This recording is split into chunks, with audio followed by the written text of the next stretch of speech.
So, with the foul stench of the Hagsmire well behind you all, the memories of what occurred there still linger upon you, a grime that will not wash clean. You all feel in your hearts that good was done, that healing has begun, but the price was high. For some, that price was paid with a pound of flesh, though for others, the cost was everything. Did the deed justify the means? That is a question for each of you to answer in your own time. And the time to contemplate came shortly after. The long road back to Braskov stretches north, exposed to the elements,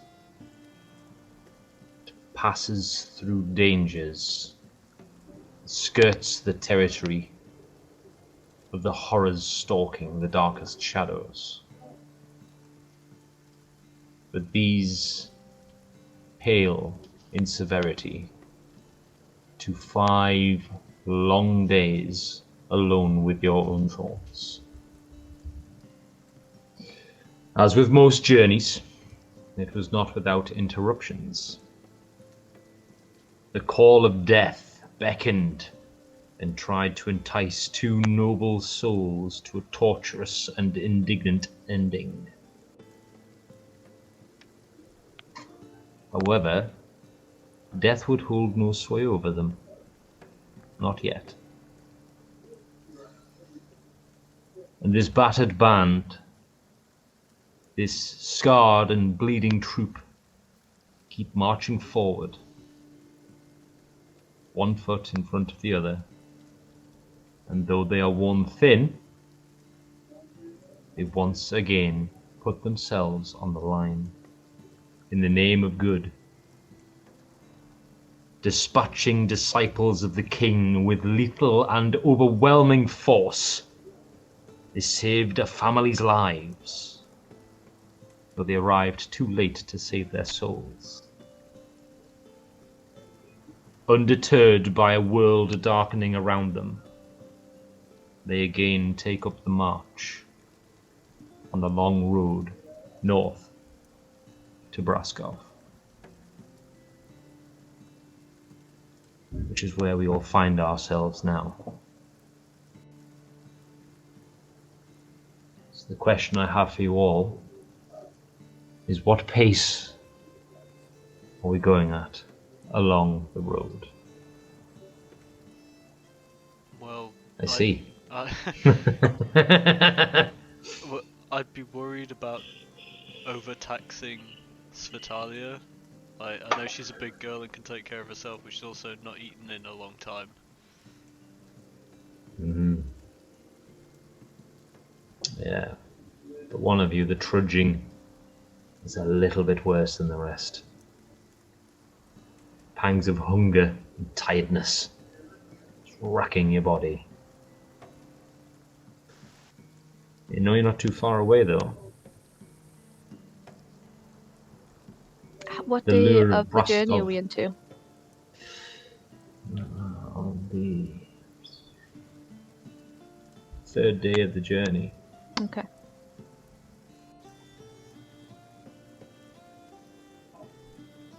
So you have 1 more night on the road before Braskov is a reachable, tangible goal within daylight hours. At your current pace, you will all figure, especially those of you that have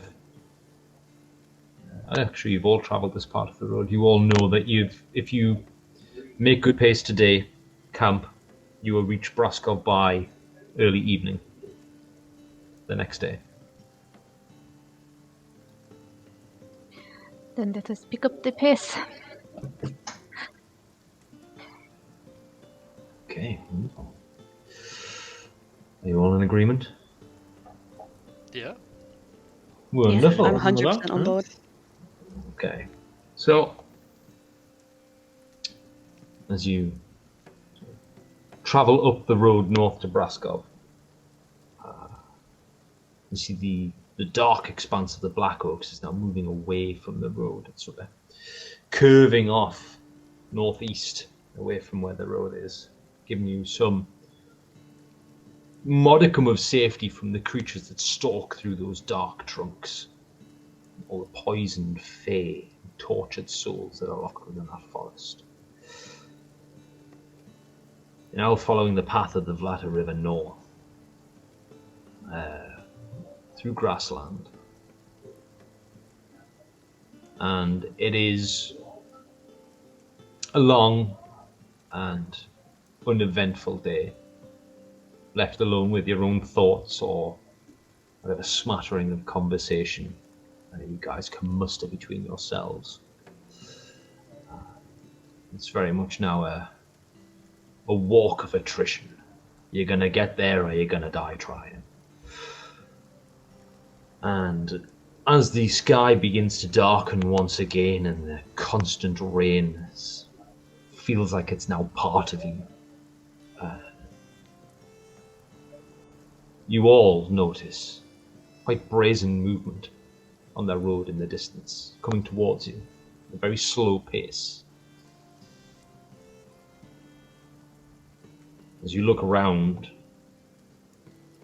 you can see that there are sort of knolls and dips and hillocks off to your east and west. Again, some hillocks between the road and the Vlata River. It doesn't like there's a lot of cover, places to hide. And you feel that you are just as obvious to whatever is coming towards you as they are to you. There's nothing obscuring your view. You can see that there's a group of things, vaguely humanoid in shape, moving towards you very slowly. We reckon they've spotted us, though. Yeah? Yeah. I mean, there is nothing between you and them. Apart from the weather itself, which is prevent you from sort of making out the distinct shapes of what's approaching. And it's sort of early evening as well. The sky is beginning to darken and gloom. You can see the clouds are the thick, dark overhead. So it's gloomy, but you can make it out. This sort of band of humanoid things are sort of moving towards you very slowly, kind of like a similar pace to yourselves at the moment. You reckon they're about just less than a quarter of a mile away. Is their gait slow in the sense that ours is, or is it like inhuman slow? Ooh, what a question. I would say with you sort of walking towards them, you would recognize that it doesn't look like they're shambling. Okay. They're also not sort of making haste down the road. And as you sort of continue walking towards them, you see that there's a sort of like a mass behind them, which you quickly then ascertain is a hand cart piled high with something. And it's been pulled by a solitary male figure at the front, a male human, you can now make out. And there are 3 other forms around him. Sort of, as it gets closer, you can see there's a male human pulling the cart. There's a female human sort of bringing up just behind. I do apologize. It's a female half-elf, walking just slightly behind the human, and sort of just behind her there are 2 sort of smaller children. You can see they are now pulling a hand cart, which has got this tarpaulin over the top. You can see there's like a chair leg sticking out, and what looks to be like part of a loom that's uncovered. It looks like they're like hefting all of their sort of worldly possessions in a hand cart and trudging down towards you, away from Braskov. Yeah, what's that way? Other than So you like know Kraskov is safe, there I are. would presume. You know that there are a few towns that are south of you. There is a Havestad. few towns and a village. Yes, Havestad is one of them. There we go. Just open up on that. So Havestad is one of them that's south of you now, and the other one is when this loads up.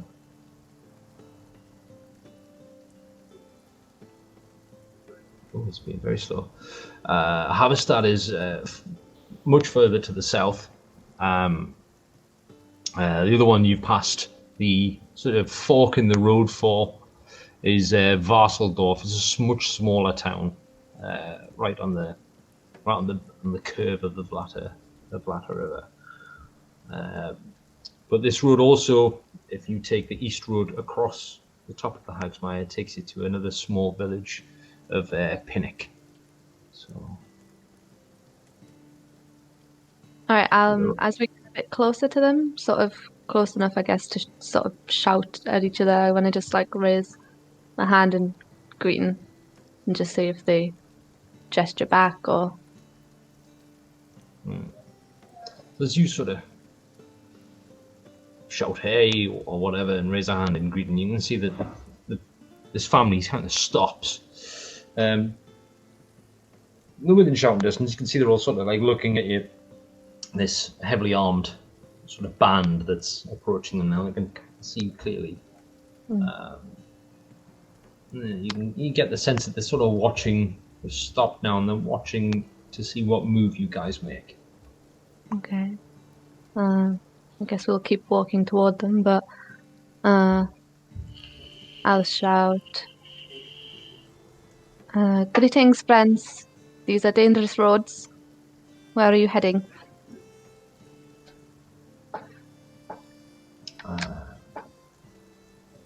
As your words travel through the slight breeze and the ever pouring rain, you see the female half-elf sort of shoulder up to the male human who's pulling the cart.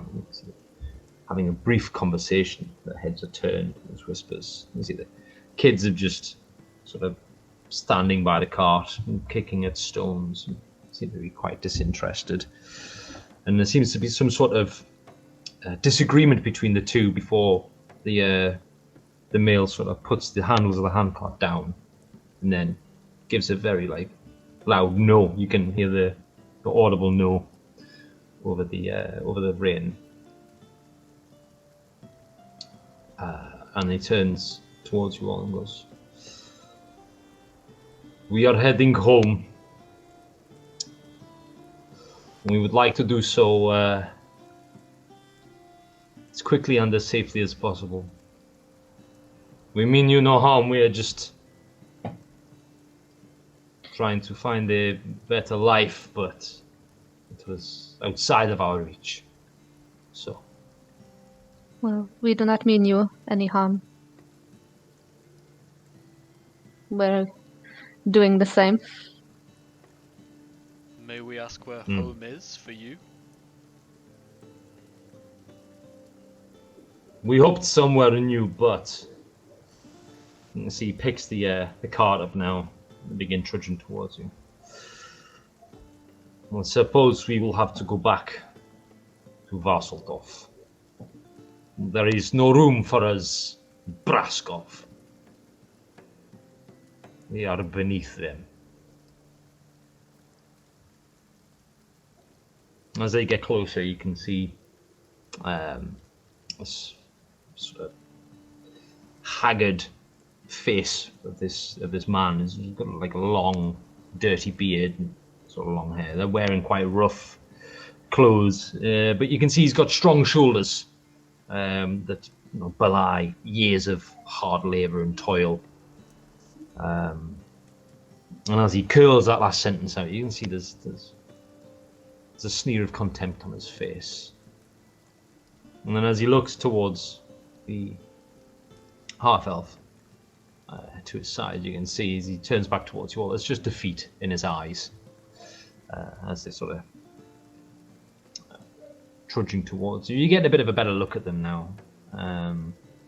They all seem to be quite dirty with matted hair, very poor clothes. The children are walking with no shoes on.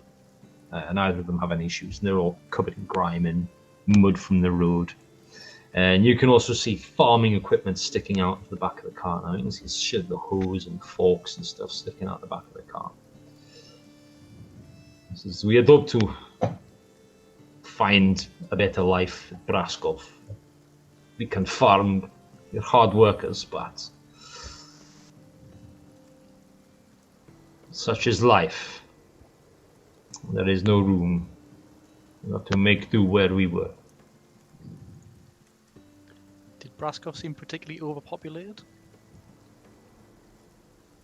No, there was an event that happened there recently that Killed a load of people, right? freed up some real estate. The land didn't look too fertile there. No. Well, it's as fertile as the rest of this stinking place, isn't it? The rest of this dark When exactly island. did they decide to leave Braskov? We travelled there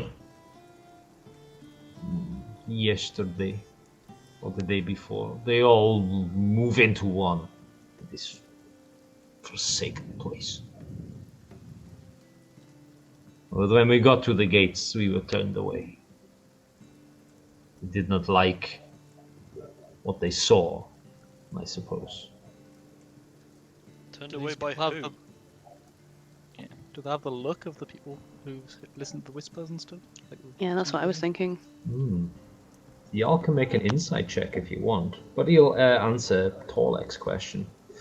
And he begins to sneer. And you see that his wife sort of leans forward and whispers something in his ear, and he goes, "No, I will tell it like it is." The guards on the gates, they made us speak to a bronze dragonborn lady. I think she is the leader of the town. And it was she that said that we could not come in. And I tried to say that we are hard workers, and that we will earn on a place. We just want a better life. They said no. Okay, 17 right. for the insight check. 17. Yeah, you see a resemblance to the family that you rescued earlier on. Yes. I hope that you fare better in your future endeavors. You can see, as they're quite close now, the father at the front of the group is now studying each of your faces. And that's just another sort of scowl comes across his face. You think, do we not deserve warm food? Does my family not deserve a chance at a good life? We'd farm, we would work, we'd do anything. Yes, they do. Exactly. But because I made one mistake. Because I made one mistake, my family now has to suffer. He spits. We heard another family were allowed in from Vasseldorf not 4 days ago. Now, why are they different? Why are they different to Casimir and Casimir's family? Everyone in Vasseldorf knows that Gahat is a mercenary and he kills for money. He and his kin have killed mothers and children, we all know this. And they let him and his family in. But Casimir, the hard-working farmer who sold everything so his children could eat, is not allowed in the gates. It's just not fair. He spits again. He goes, I do not want to live there anyway. You'll make a good life in Vasseldorf. Hope that you do. Especially if there's been an exodus of families from there, maybe you'll have more farmland to work on and make a better life. This I can only hope. He sort of turns to his family and says, come. I do not want to stay in the trudging rain. We walk a few more miles and then find somewhere to camp. And he looks at you all again and goes, enjoy your paradise. I'm sure you've earned it. They just begin to trudge past you. You can see like the two young half-elf children are just like looking at you all with like, these big wide eyes, looking at your swords and your bows and your armor and your battered bits and your cuts and bruises and your eye patches. Your lack of And eyes. they're just like teeth. Shush. kind of in awe. You're real adventurers. And they're looking at you, aren't I wish I had no teeth. they? Can't be arranged.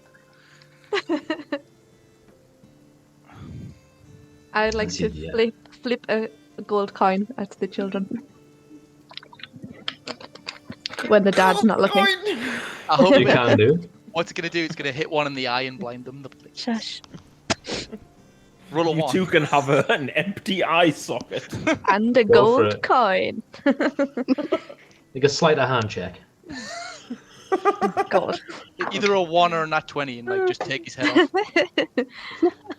off. 11? 11. Oh. Good enough.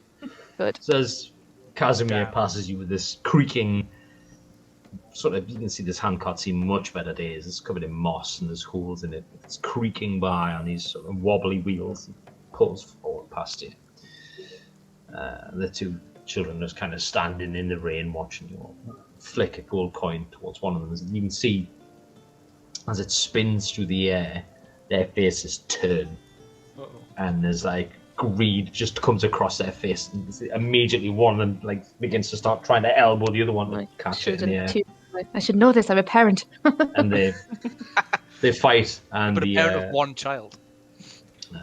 That's where I went wrong. there's a boy and a girl, and the boy manages to push the girl back far enough so they can run forward and scrabble and scoop the coin up from the dirt.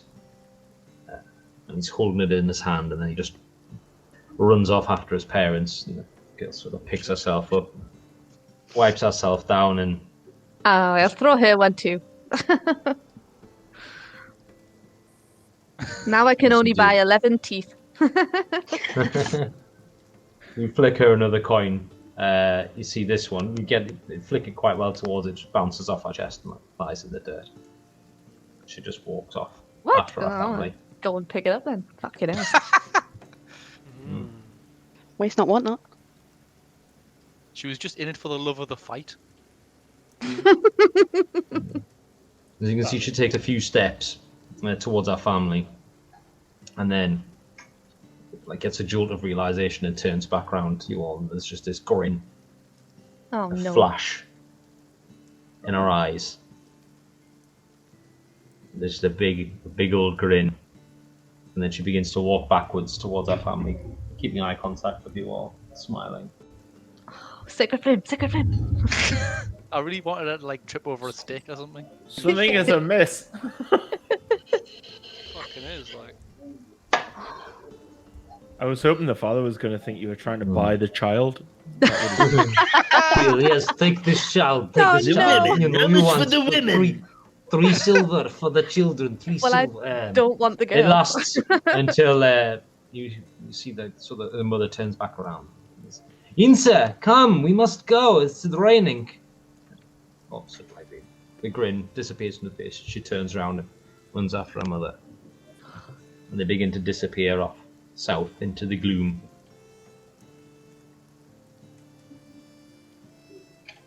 Weird kid. I'll pick up my gold coin, shrug, and keep walking. Like all children.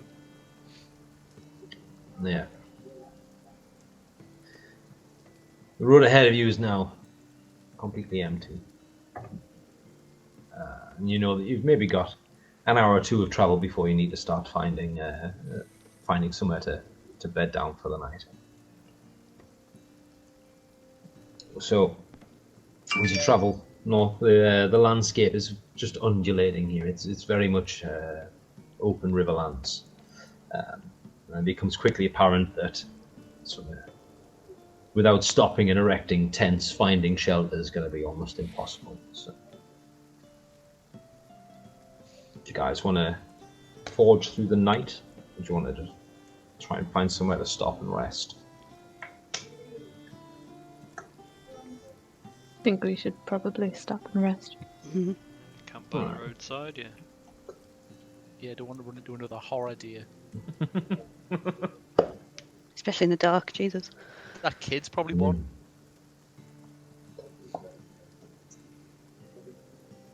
Alright, so I'm not going to make you roll survival checks. There's enough of you there that now know what you're doing on the roads. Where you can sort of spread out a little bit and find a small depression between two hillocks. It offers no protection from the rain. The ground is soaked through. But if you sort of all snuggle up against one of the hillocks, it is ever so slightly out of the wind. You believe that's going to be sort of the best place for you guys to bed down for the night. Looking around, a fire is probably going to be seen for some distance, so it's up to yourselves whether you want to try and make one. If any of you've got dry tinder, or you can cold camp for the night. What would you guys like to do? I mean, how cold is it? With the wind, it's probably somewhere between sort of 8 and 12 degrees centigrade. Summer. I know. I was going to say that's the height of summer. Get your barbecue on. I'm going to Yeah. strip off. I get me sunglass on. Yeah, Oh my god. Just one smoked monocle. a single sunglass. Should we Slightly just tinted forgo the light. fire? You're the cold, Yeah. cold one, yeah. Yeah, Yeah, we'll who need- we'll forgo the fire. But I don't know what like the tent situation is or whatever, but I do have a 2-person tent that I looted. So Alright. we can try and, you know, Who are you offering that to? sardine Yeah. ourselves into it if you want. Take turns. Oh yeah, I didn't realise that you can actually get a tent in Explorer's Pack. I've got a bedroll and stuff, but no. Yeah. Mhm. So who's jumping in the tent with? Tent camping outside is easy with a bedroll in 12 degrees Celsius. So You'll be It's also too hot. pissing down with rain. Everyone's sitting outside like, you'll be too hot in that tent. no one needs a sweaty tent. He won't feel the benefit when he gets out. Well, I mean, Torlek's 100% the chivalrous kind of dude, so he's immediately like trying to usher Svetalia and Jess to take it. Like, You say chivalrous. especially because Svetalia's like, you know, a little bit worse for wear. He's just like, oh no, you two take it, you two stay dry, we'll be fine, like, you know. No. I'm surprised you don't like you're halfway getting through getting the tent up and the bard's just sitting inside. I was about to say, Jess is the one person who can dry herself, so. That's true. No, thank you. I have my shield. I will make do. A tiny little tent. Shrug, spoon me, Godfrey. I definitely don't know any of you enough to be sharing a tent, though I appreciate it. What kind of used I to just throw- slumming it now? I just throw my last Molotov at it and just now no one gets the tent. Now nobody gets a tent. Yeah. I am going to try to eat though. Ooh. Hey. Okay. I've got a mace if you want us to just smash up some I can rations. manage. I'm Stomach. sure. Just gonna maul at them. Yeah. Well, how I about mean, that's where whoever, you do most Difficult. of the eating anyway, Mm. to be fair, so. how about whoever's doing guard shifts gets the tent, so whoever's staying up to Oh, keep good idea. watch gets That's a the good tent. idea. Yeah. Right, champion. So, Svetalia, you are able to gum some of your rations enthusiastically as they touch your mouth. The pain in your teeth is almost unbearable, but the pain in your stomach is a more dire need of being seen to, and you sort of gum and cough and sputter and choke your way through some rations, enough lovely. to satisfy your crying stomach. For Torlek, the next few minutes are taken up with trying to erect a tent in the pouring down rain. You guys have yourselves a good enough camp. So who's taking watch? Go on, I usually take first watch. This is fun. Yeah. I'll Well, happily take a watch. I've got I'll better take night watch. vision now. If you want me to sit in the middle. Yes, someone with night vision probably needs to take the darkest bits. They were doing it in 2 shifts, 3 shifts. How do we Well, normally do How it? the watch works. We usually go 3 shifts, don't we? But if I it's think- in, Yeah, So, maybe 3 yeah. is better. 3's up. Yeah, I'll do one. the I've state not you done guys one are in. a It's while. usually a to get for each of you to get 8 hours. You need 3 sets of 4. The 12-hour camp. Right, I'll do one Which you because do the rest. I didn't do one last time, so I'll do one of the watches. All right, who's going first? I'll go first. Ooh, Leo's going first. Then who's going second? Jess will go second then. Jess is second. Good shout. And then who's last? Who's dawn watch? That would be me. The only one with 2 eyes remaining. Yeah, we'll rest our weary Wonderful. eye. Your weary eye. Your weary good eye. That. You just gotta refer to it as your good eye. My good eye. Now one Surely good someone with eye. one eye is the only person who doesn't have to refer to it as a good eye. He's like, it's the only eye.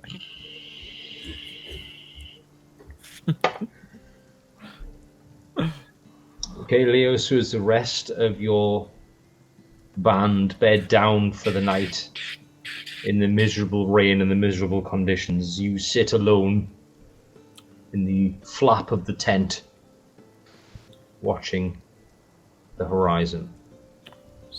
So, make for me a perception check.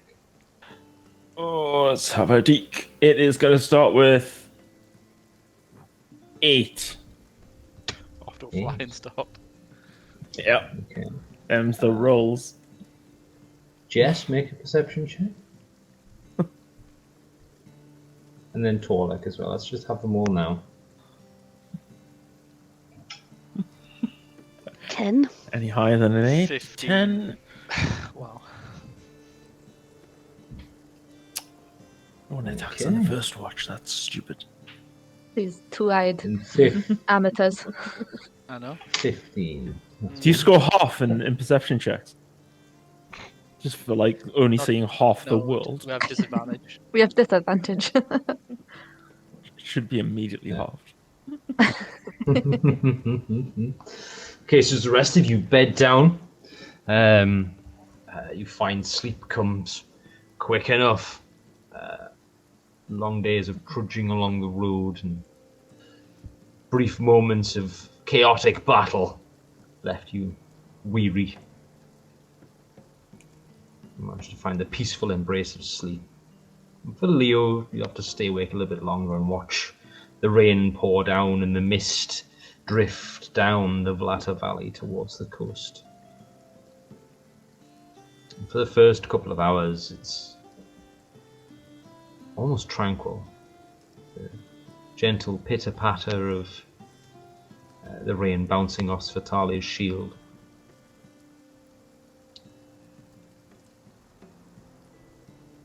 And you begin to see movement down towards the valley where the river runs. The mist is curling. You're unsure if it's a trick of the eye or the half moonlight glimmering through the mist. You're sure you see a shape, then shapes moving through the mist. And it's some way off, and they don't seem to be moving towards you, rather moving north.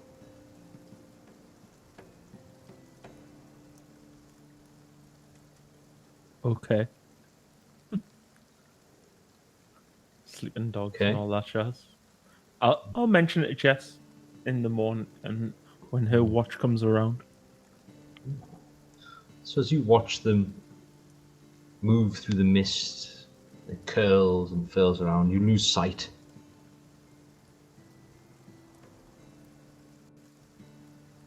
Time passes, and tranquility returns. As you scan the horizon once again, you see another shape moving through the curling mist, this time moving south. The same pace. What's the approximate size for this shape? You are some way off. Make an intelligence check. I'm most intelligent. Oh, 18. 18. Not the size of a stag. And when you say it's at the same sort of pace, how far away is it, and at what sort of pace? It is Too meandering? close, entirely too fast. Meandering or meandering. Yeah, it doesn't seem to be walking with purpose. ambling? It is walking. You don't quite see the legs, just the sort of hint of a shadowy form. As the moonlight's quite bright, even though it's only a half moon. So the landscape around you is somewhat illuminated. And it seems to just be this sort of shadowy form moving through the mist. And it's probably about a quarter of a mile away, so... That's fucking ages. And it is ages. How close to the next watch are we? How close to somebody else's problem? Well, you know, I'm thinking about waking Jess up. You know, You've maybe got about half an hour. Actually, you're perilously close. Yeah, let's wake up the Jess. What an asshole! The Jess. Okay, so yeah, you can move over and sort of gently shake Jess's foot away. Just tell her that we're nearly at switchover time, but I want a second opinion. Okay, I'll have a look. And just point over in its general direction of Gizadeeks. what do you think that is? So with sort of Leo's help pointing down towards the river valley, you see the swirling mist. You can try to sort of focus on what it is that he's pointing out to you, but it's just mist. It's just misty. And Leo, as you try and search the mist for this form, it's not there. Oh, you want to keep your eyes for the next few hours. Yeah. Oh well, then. Off to bed for me. Yeah, it seems like you need the rest. Maybe. So Jess takes up her position in the tent, sheltered briefly from the pouring rain. Leo beds down, and the wet moss and grass. Mm-mm-mm. Quickly, sleep finds you.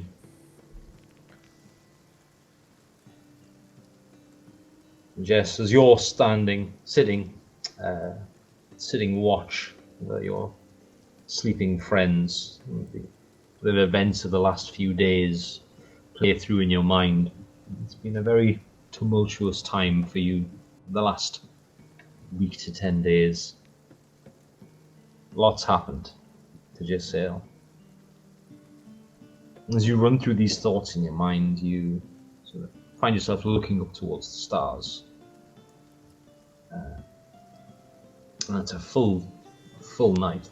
All of the stars are out. You can see some of the constellations that you've read about in books. It's the beautiful full moon.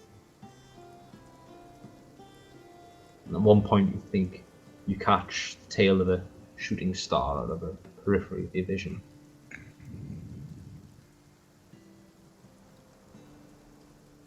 And you spend some time watching the sky, watching the clouds roll across. You're unsure of how long exactly. But you can see eventually that there is a low glimmer of light starting to appear towards the east. The sky is beginning to brighten ever so slightly, and as it does so, you can see this bank of clouds beginning to roll in. And you sort of watch that happen, watching the horizon. The wind begins to play tricks on you. The long hours in silence, listening to the pitter-patter of the rain, the wind begins to sound like cries and whistles and moans. There's a human tone. But as you scan around and look at the horizon, you can't see any sign of disturbance. Just before your watch ends, as the clouds roll in and dawn begins to make its appearance, the sound of the wind carries something almost like human speech to your ears, but you're fairly certain it is just a trick of the wind. It's just before you rise, Torlek, for a heartbeat. You feel like you hear the wind whisper, "Help me."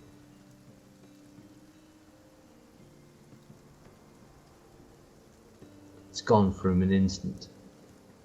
Just sits there in your senses for a moment and then disappears.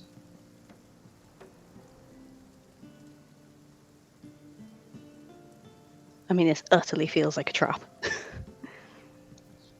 So, just before I go wake Torlek up and tell him that the weather's talking to me now, I'm going to have a quick... just walk the perimeter quickly and see if anything does look out of place or weird, or if there's any movement anywhere. Oh, right, okay. Yes, you can do that. No problem. So, how far out do you want to go? Just the very perimeter of where it is you guys have been camping? Oh yeah, I'm not wandering off by myself. No, okay. So make a survival check for us. We're looking Okay. for things that have been disturbed and out of place. Oh, I've peaked already. Dirty 20. Dirty 20. All downhill from here, chaps. Sorry. So as you sort of rise up out of the tent, you can see sort of got a hillock sort of to the left and right. Your friends are sort of all bunched down under their cloaks, and Spatalia under our shield, all sort of around in a sort of semicircle. Sort of walk up and around one of the hillocks, just casting about, looking signs of disturbance, looking towards the horizon, seeing if there's anything moving up and down the road, of which you've got a pretty good view from sort of a little way up a hillock. You can see the road. And there's nothing in either direction as you continue your circle around the camp. At the rear of the tent, you find scuff marks in the grass. It looks to have been disturbed. And as you sort of lean down close, have a little look and see what it is, it looks to be made by hooves.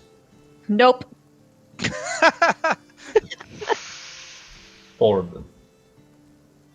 And you judge from the impressions that it's been something was standing here for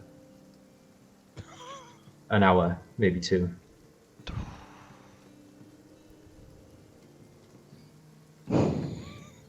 I mean, to be board- fair, a I board.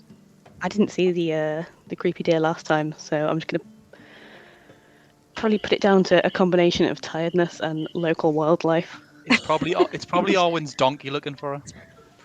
You see now that your watch has ended. Okay, so yeah, I'm gonna wake Torlek up for his shift. Huh? Right? Do you impart any of the information to him? Or do you just say, Torlek, it's your turn? Stalk a donkey. I'm gonna take him around the back of the tent and show him, Ooh, just to be like, Yay. and I'm gonna tell him, Leo saw something I didn't, No, I've sort of and then seen I you can't. found this. Like, yeah, just keep your eyes open. Yeah, Torlek's suddenly very fucking awake after his experience recently. You're feeling a little bit cramped and stiff from the damp sleeping conditions, but very awake. And you take up position in the tent. Yeah. After seeing that, I'm paranoia levels of wanting to keep everyone safe. So sort of every so often I'll be doing a little wander around in a circle, stretch the legs and make sure I've not let anything sneak up on the camp. So just say you can find a spot in the grass. Continue the rest of your sleep. And as the thick bank of clouds rolls across the sky with the dim light of dawn, Torlek, you periodically get up, circle around the camp, watching the road. You can see the mist now is hanging very thick and heavy on the river, drifting. It's almost flowing down towards the coast. And then it's about halfway through your watch that you notice in the mist this sort of weird shadowy form moving north, about the size of a stag. Where is it in relation to the camp? Is it going to go past, or is it going to pass through the camp on its way north? Yeah, so you've got a view of the river and the road between the 2 hillocks that you sort of nestled down between. So you can see a good stretch out in front of you, 1/4 mile of the road in the camp, and it looks to be moving along the route of the river. So it's going to pass the camp north, about 1/4 mile away. It's just moving through the mist, and there's sort of concentrating. You can see the mist with this roiling, sort of almost fluid liquid movement. It's flowing. It sort of comes in and out of view. It's only ever hinted at. You don't ever get a good look at it.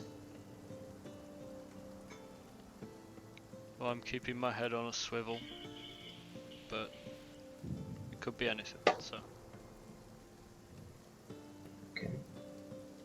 Well, as you continue your watch, and do another few rounds of the camp. Again, your gaze lingers back. And again, you see this hint of a shadowy form now moving south, down the river, back towards the Hagsmire in Barcelona.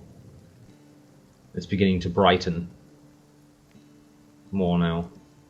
The rain and the wind are sort of beginning to ease off a little bit. You feel some warmth coming back into the air.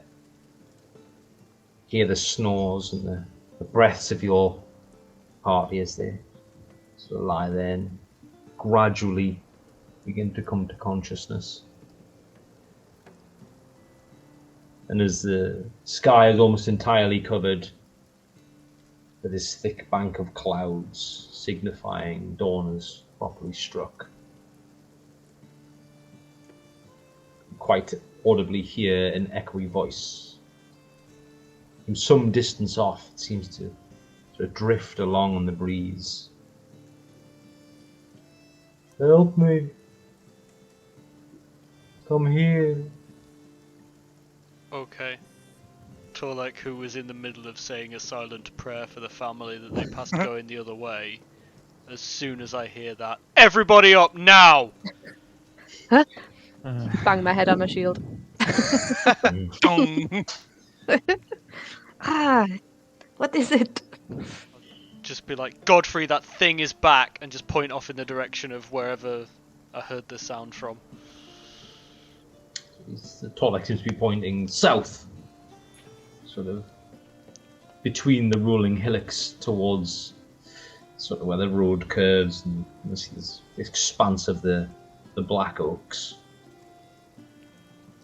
It's some sort of twisted creature that tried to lure us with cries of help, and I just heard something very akin to it again. We need to be very, very careful. I saw something moving around last night, but it could have been anything. Do we want to Am I be going moving over? on? It's nearly time to wake up anyway. We should make tracks now.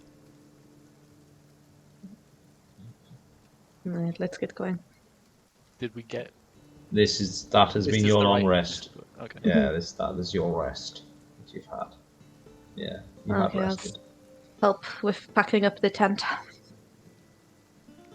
Okay, so between the two of you can break the tent down, roll it up, or it is soaking wet. I was going to say, I'll dry it off while you're doing that, because otherwise it's going to be no good to anyone. Yeah, you don't want to get it moldy. Yep, single tent. You can break camp quite quickly, deciding not to linger to make any sort of breakfast, you guys. So set back off towards the road. You guys are just going to follow the same pace again up the road.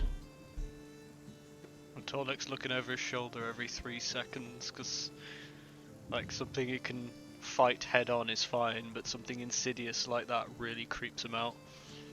Mm. Especially when we know it was in the camp essentially. Oh yeah, how do the rest of you react to that information? Yeah, do we know it was in the camp? Did you guys point that out to those of us that were asleep? I'm kind of waiting for Jess's lead on this one. I mean, I didn't see it, but I kind of heard it, and I've seen the footprint, so I'm going to add 2 and 2 together and maybe make 5, but assume it was here.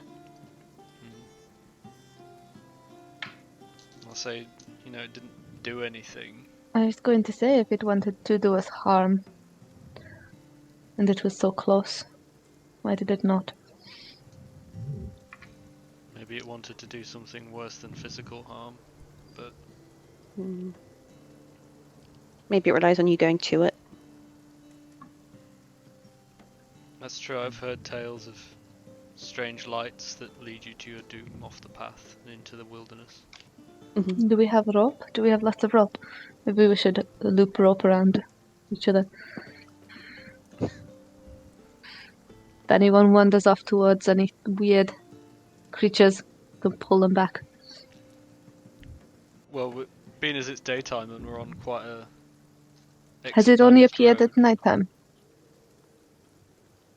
If it has, then we should be okay. Was it nighttime when we saw it, Was it Godfrey? no? It was like dusk, wasn't it? It wasn't really night. Mm. Okay. Perhaps it only hunts at night.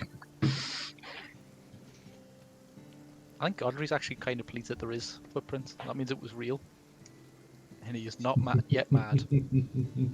Not yet mad.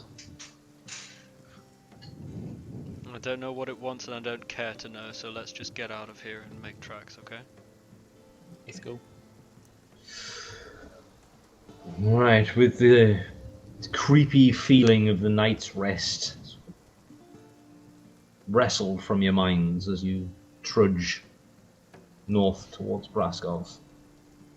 You make good time and you begin to recognize the sort of surroundings of the area just south of Braskov. You feel that you're going to make it to the town when you thought you would. It's going to be just on the cusp of dusk. You travel for a few hours, and again the road is empty, which isn't strange for those of you that have travelled the roads in Vesterveld. There's very little foot traffic. People rarely have a reason to leave the towns and villages.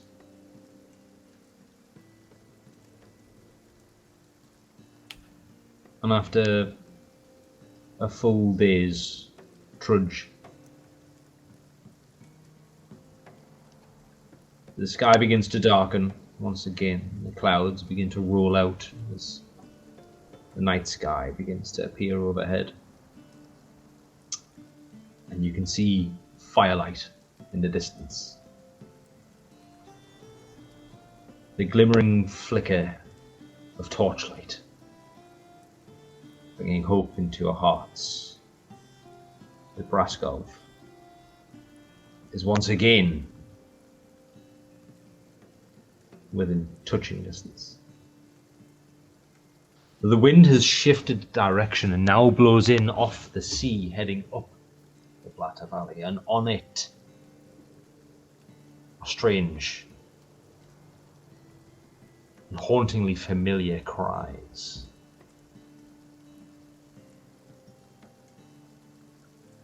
As you look west across the Vlata Valley, you can now see the spiny expanse of the Stranglethorns stretching off up into the mountains. The Skitoliosic Mountains on the western bank of the Vlata Valley. With the breeze comes the cry of ghouls. But they sound some way off. You hear this loud, piercing screeches echoing into the night. It's periodic and sporadic, but it brings back the memories of your time in the Stranglethorns. And the closer you get to Braskov, the more frequent cries are becoming.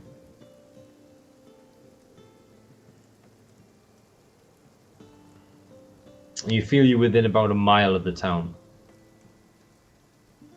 when the first audible cry in common echoes along on the wind. It better not be help me. It's not healthy. Can't quite make out all of the words, but you hear a deep voice bellowing amongst the cries and shrieks of ghouls. Close the gates! It sort of echoes down the valley towards you. You've maybe 15 minutes walking before you reach Braskov. I'm just going to turn to the group and say, we should run. Probably. But I don't think we're going to get there before they close the gate. Okay. Okay, so you all set off at a jog towards Braskov, the shrieks and cries of ghouls in pain start to echo down the valley towards you. After a few minutes of jogging, your heartbeats pounding, your breath rasping in your lungs, you come upon the town of Braskov.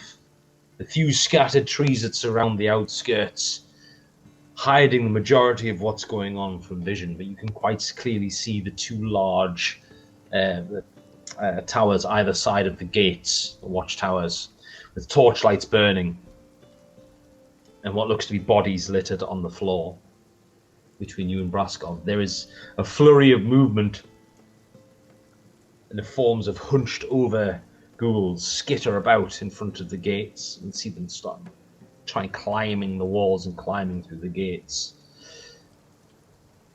And there's a sound of a horn. Ooh, goes off. You see the gates swing open, and figures charge forward, brandishing swords and axes, and begin to beat the ghouls back from the gates. We getting amongst it? Hell yeah. That was going to be my Yes. question. That's right.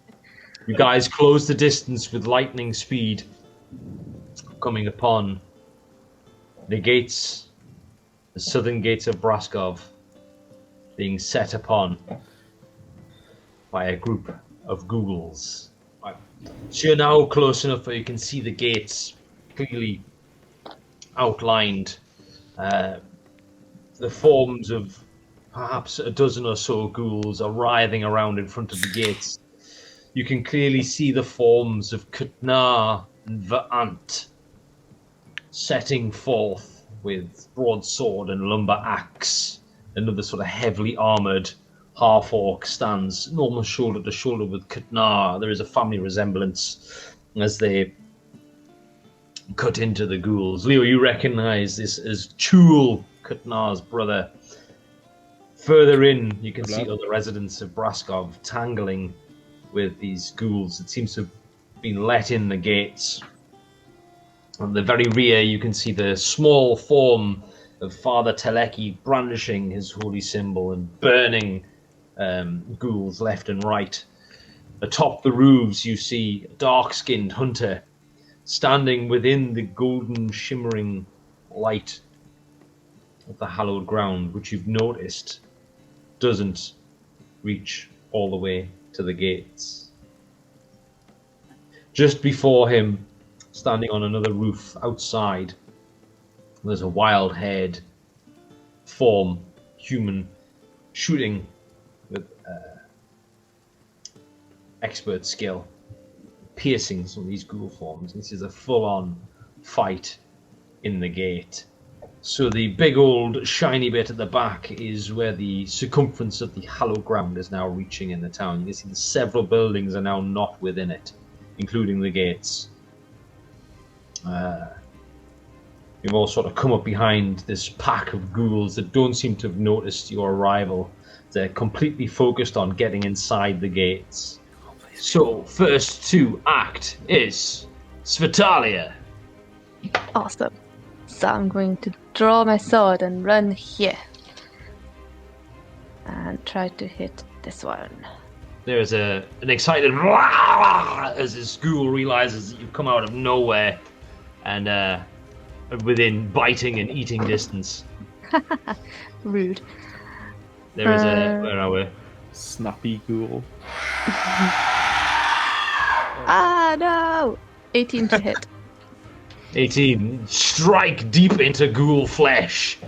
And I'm going to use a superiority dice to hit this one too, because it's within 5 feet of that one. So 7 damage plus the superiority dice. So 9 damage to that one and 2 damage to that one. Alright, give it a rest for the fucking... Alright, 2 damage to that guy. Wait, 7 Bang. to this one, 2 to that one. Sorry. 7 to that one. Good. Deep sword swipe as you swing it in this huge wide arc. This ghoul, the first ghoul as you got closer, it like lashes out with tooth and claw towards you. You can see its claws and its teeth are dripping with this horrible sort of mouldy, black, dripping substance. But as he sort of launches out to try and get a hold of your armor and bring you close to bite, your sword cuts through, slicing it across the underbelly, and you continue round in the arc as the other one sort of moves in behind it with this horrible, skittering, almost canine-like movement that begins to leap towards you, and your sword swings through, catches that one across what's left of its pectoral, sending dead flesh flying into the wet earth beneath your feet. They both sort of take a stumbling step back and brandish their teeth and claws in a menacing way. I bring up my shield, and then that's it from me.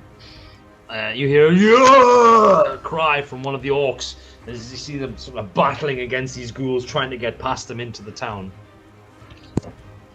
Leoquinor, you're up next. Sweet. Let's carry on chinning this ghoul. Not want to stab a ghoul when he's down, but has to be done, doesn't it? So yeah, I'm going to take a swing at this one with a rapier. There's a hungry screech comes from it. Rapier. Stab forward. For 16.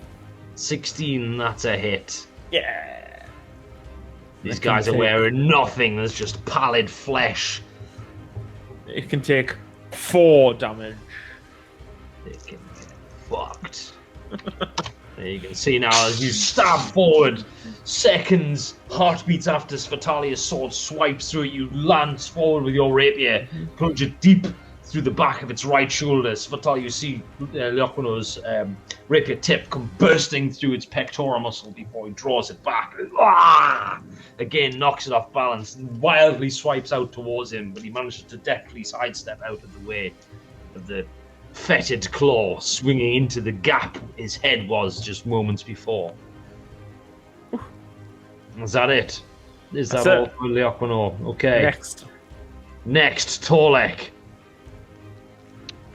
Okay, well, I'm going to charge in with my friends up to just about here between these ghouls, and then I've clearly been watching and learning from Godfrey, because as I run into the middle of them all... They get excited! Yeah, as I run into the middle of them all, I just, in a very Godfrey, in my best Godfrey impression, I just go, BURN! And cast Word of Radiance, so they all need to make a con save. So 3 of them need to make a con save, the 3 closest to me. That's wonderful. Let's Ghouls see what we so get for the ghouls. Ghouls hate him. We've got a natural 5, a natural 2, and a flat 15 A pass. from this guy here. The undamaged one gets a flat 15.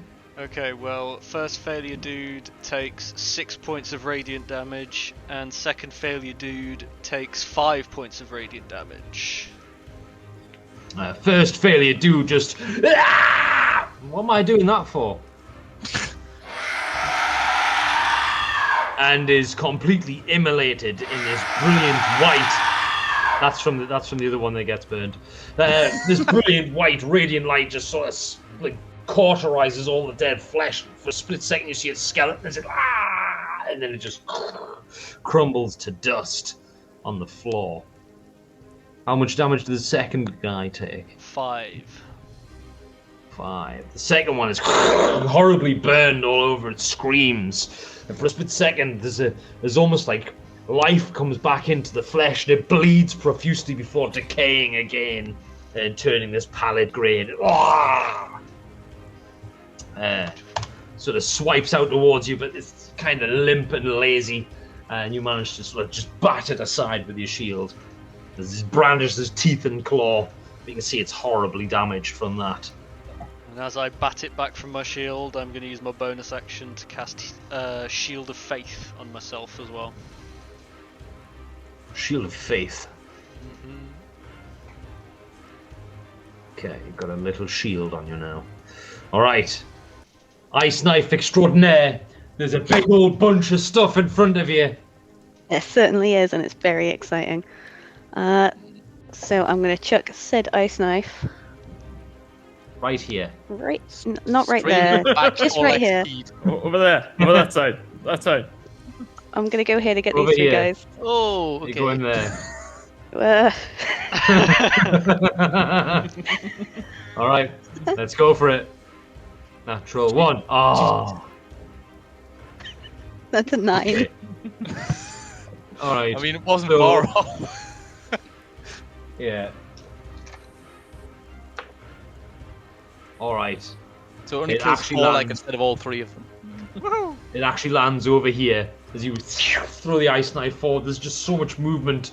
The area of the ground you were aiming at is just sort of obscured. You throw the ice knife. It lands ever so slightly to the side and just into the ground and explodes with icy shards flying all over. It's a dexterity save, I think, for these two, isn't it? It is, yeah, they need a 14. They both fail. Amazing. Yeah, ghouls don't strike me as dexterous lads. Okay.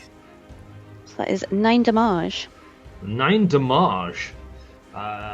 Quick maths. So you can see this one just gets covered with these brilliant blue shards of ice, spear all up its body as it screams. It was about to lunge forward into the fray with the two orcs, but it turns on its heel and looks back towards the source of damage. The second one that was engaged with Chul, you can see the shards of ice pierce its spine, and for a second it launches back with its arms wide open in pain before Chul brings down this horrific great axe and splits it from skull to navel. It sort of sloughs in this horrible meaty mess at his feet. You can see he's covered in the ghoul's blood. He's like screaming with this great axe above his head before he quickly turns to engage a ghoul that's got past his defense. Anything else, Giselle? I'm going to move up a little bit and just put in that, and that's me. Okay. Cade, the quiet tranquility of Braskov has been disturbed. The ghouls have attacked from the Stranglethorns, following you across Braskov Bridge. The gates were closed for a scant few moments as arrows were loosed from the walls, before Chul brought a mighty horn to his lips, blew for the gates to be opened, and led the charge of the defenders of Braskov. You found yourself atop a roof above the fighting. Because of your vantage point, I'd like you to make a perception check quickly before you do anything. Perception. Okay, 1 second. Yeah, as you would have been watching the fight. 5. 5. Yeah. So you barely notice this group run out of the gloom of the early evening, so focused on the fighting in front of you, before brilliant radiant light begins exploding before your eyes. You see bright blue shards of this crystalline substance smashing into the ghoulish forms. You hear shouts and cries from the Chul and Kutnar engage. The ground below you is in chaos, but you can see the defenders of Braskov are giving everything they've got to defend the town, which you've now found yourself caught up in. Okay. You are 20 feet off the ground on top of one of these, the roofs of one of the small single-room dwellings at the gates of Braskov. So you found yourself here. Right, okay. First off, with my bonus action, I'm going to cast Zephyr Strike. Alright. Okay. And I am going to... Would a 20 feet jump require me to do an acrobatics or athletics roll to come down on top of the feral ghoul that's in front of us fighting this lady? Yes, that would require... It depends. If you're going to do a sick flip acrobatics, if you're going to do like a superhero style jump and land on it, then... Oh mate, I'm doing one of those blade jump downs with my dual swords into the ghoul. Alright, if there's no sick flip, then athletics. Athletics. I'll give you the athletics because the sick flip, I think I might end up cutting myself. Give me a second. Athletics is my +2. Cool.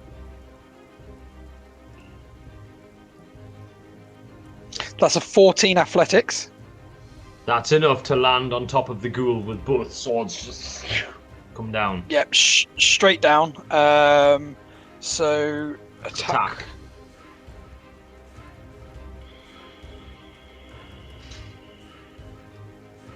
My attack is 17. That's a hit. Move yourself to where you've landed. Is that facing or is that flanking? I suppose it doesn't matter. I hit, didn't I? It doesn't matter. You did. Right. Come down through the branches of the trees, right on top of the ghoul. Okay. As it's facing off against this sort of leather-armored dwarven lady who's swinging a huge battle hammer. That's 19. 19 damage. 19 damage. Yep. 19 damage. Wow. Okay. So you can see that almost pins the ghoul to the floor as you like slam down with the extra force jumping down off the roof. One sword pierces through its right hip and strikes the ground beneath. The second sword pierces right through its stomach. Again, both hitting the ground. There's a "oh" from the dwarven lady as she then brings this huge hammer down to strike down on top of the ghoul. And between the two of you, it is laid to rest. Just splatters into the ground. You bring both swords up. Look for the next foe. Anything else, Cade? No, for the time being, that'll do. Godfrey's going to run up to there, holding his runestone, cast Word of Radiance through that as a bonus action. Boom! Off we go. So, be cleansed. Be cleansed. They do need cleansed, these lads. Dirty boys. Dirty boys. And is that wisdom or constitution? I can't remember. Con, I believe. Yeah, con. Con save. All right, we've got a 15 from the guy to your right. Saves. A 6 from the guy to your immediate left. The guy to your left front is a natural 1. The natural 1 gets 6 radiant damage, and the other one gets 3 radiant damage, and the one that saves gets nothing. Okay. And then I will use my action to cast. You know what? We all know it. We all know it. We all love it. Flaming Sphere. Flaming Sphere. Okay. I'll cast it like here. So it's getting all 3 of those dudes. So basically, Flaming Sphere. There's as radiant light spills out of the ghouls between you and Torlek. There's just this scream of pain. You can see again their flesh looks as if it's being healed and begins to bleed profusely. You can see parts of it are falling off on the floor. They're being burned horribly by this beautiful radiant light that shines like a beacon in the gloom of the night. There's a cry from the gates, roar from the orc brothers, the half-orc brothers, as you see more ghouls get immolated. All right, what's the crack? I think it doesn't actually do damage until the end. They end their turn there. Yeah. Okay. All right. But they're all going to take attack of opportunity if they leave, so I'm happy. Well, they're all just gonna. The ghouls ain't that smart. They're just gonna turn around and pile in. Okay, so there's going to be a series of attacks lashing out at you all. Okay, we're going to go from the screen left to screen right. Okay. So we've got a claw attack lashing out at Svetalia from the first ghoul. That's only a 12 to hit. So you managed to catch that on your shield as a scratch of claws on metal as you manage to throw the beast back. The next 2 claw attacks are going to be aimed at Torlek. With a 3 and 19. So the 19 is going to hit. You managed to catch the first one, but leave yourself open for the second claw attack as it comes wheeling in. Scratches. One of the claw bites just at the top of your chest of your chainmail, and you feel this sickly burn as the claw bites into your flesh. Okay. It's 7 points of piercing damage. Which one was it that hit him then? It is this guy here that's hit Okay, him. that's fine. The one in the middle. 7 points of piercing damage. And you know it. Constitution saving throw, please, Godfrey. Godfrey. Torlek, even. I keep you guys mixed up all the time. Sorry.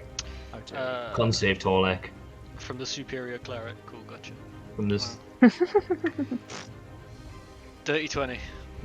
Dirty 20. That's enough. You resist. You know the pain. You know what happens with this horrible, fetid black ichor, and you just brace yourself for it. But the heat of battle, the adrenaline pumping through your veins, manages to push through the effects of the poison finding its way into your system. Do I need to do another one for my concentration? Because I'm shield of faithing. Will do. Yes. So. That's plenty. 18. Absolutely plenty. Okay, Godfrey, you're going to feel 2 claw attacks and 1 bite attack coming your way. So, the 2 claw attacks. Got a natural 1. You managed to bash that guy back with your shield. He falls into the flaming sphere. So roll some flaming sphere damage for us. I think it's 2d6.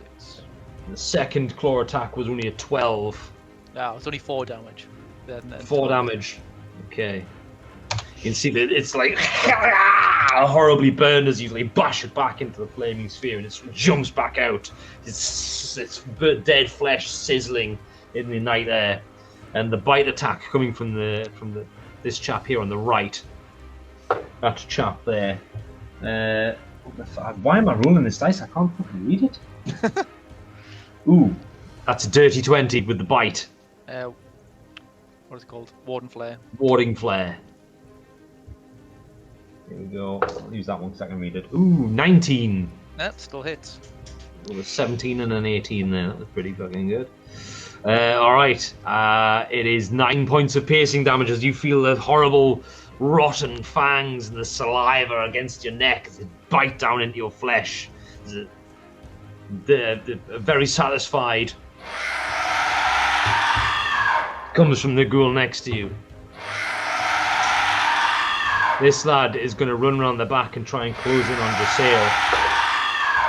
Alright, give it a rest. You see out of the gloom, skittering form circle round Godfrey and just launch itself from the bushes at you, Jasail, with teeth and claws coming flying at you. The claw attack for a 14 to hit. Oof, that hits. Oof. That's not good, that is. Let's have a little look. That's not too bad. 6 points of 6 points of slashing damage as you feel this horrible, sort of fetid, decaying claws bite through your tattered clothing into your flesh. I need you to make a Constitution saving throw, please. Oh, I do. That is a 12. That is enough. You are familiar with the horrible poison that the ghouls carry on their claws, and you, like, with the beating heart and the pounding rush of battle, you just managed to shake off the effect and face down this horrible undead creature that's menacing you. Cade, I'm going to move the dead one. He's going to go there. You see one come bursting around the tree, leaps over the dwarven lady at the side, and just both claws and teeth coming flying at you. But with a 4, you see the dwarven lady swing her warhammer. As it's mid-flight, it just sort of catches it off guard and sends it skittering to the floor in front of you, crashes into the mud, and then immediately, with a frightening speed, leaps back to its feet, ready and brandishing its claws and teeth.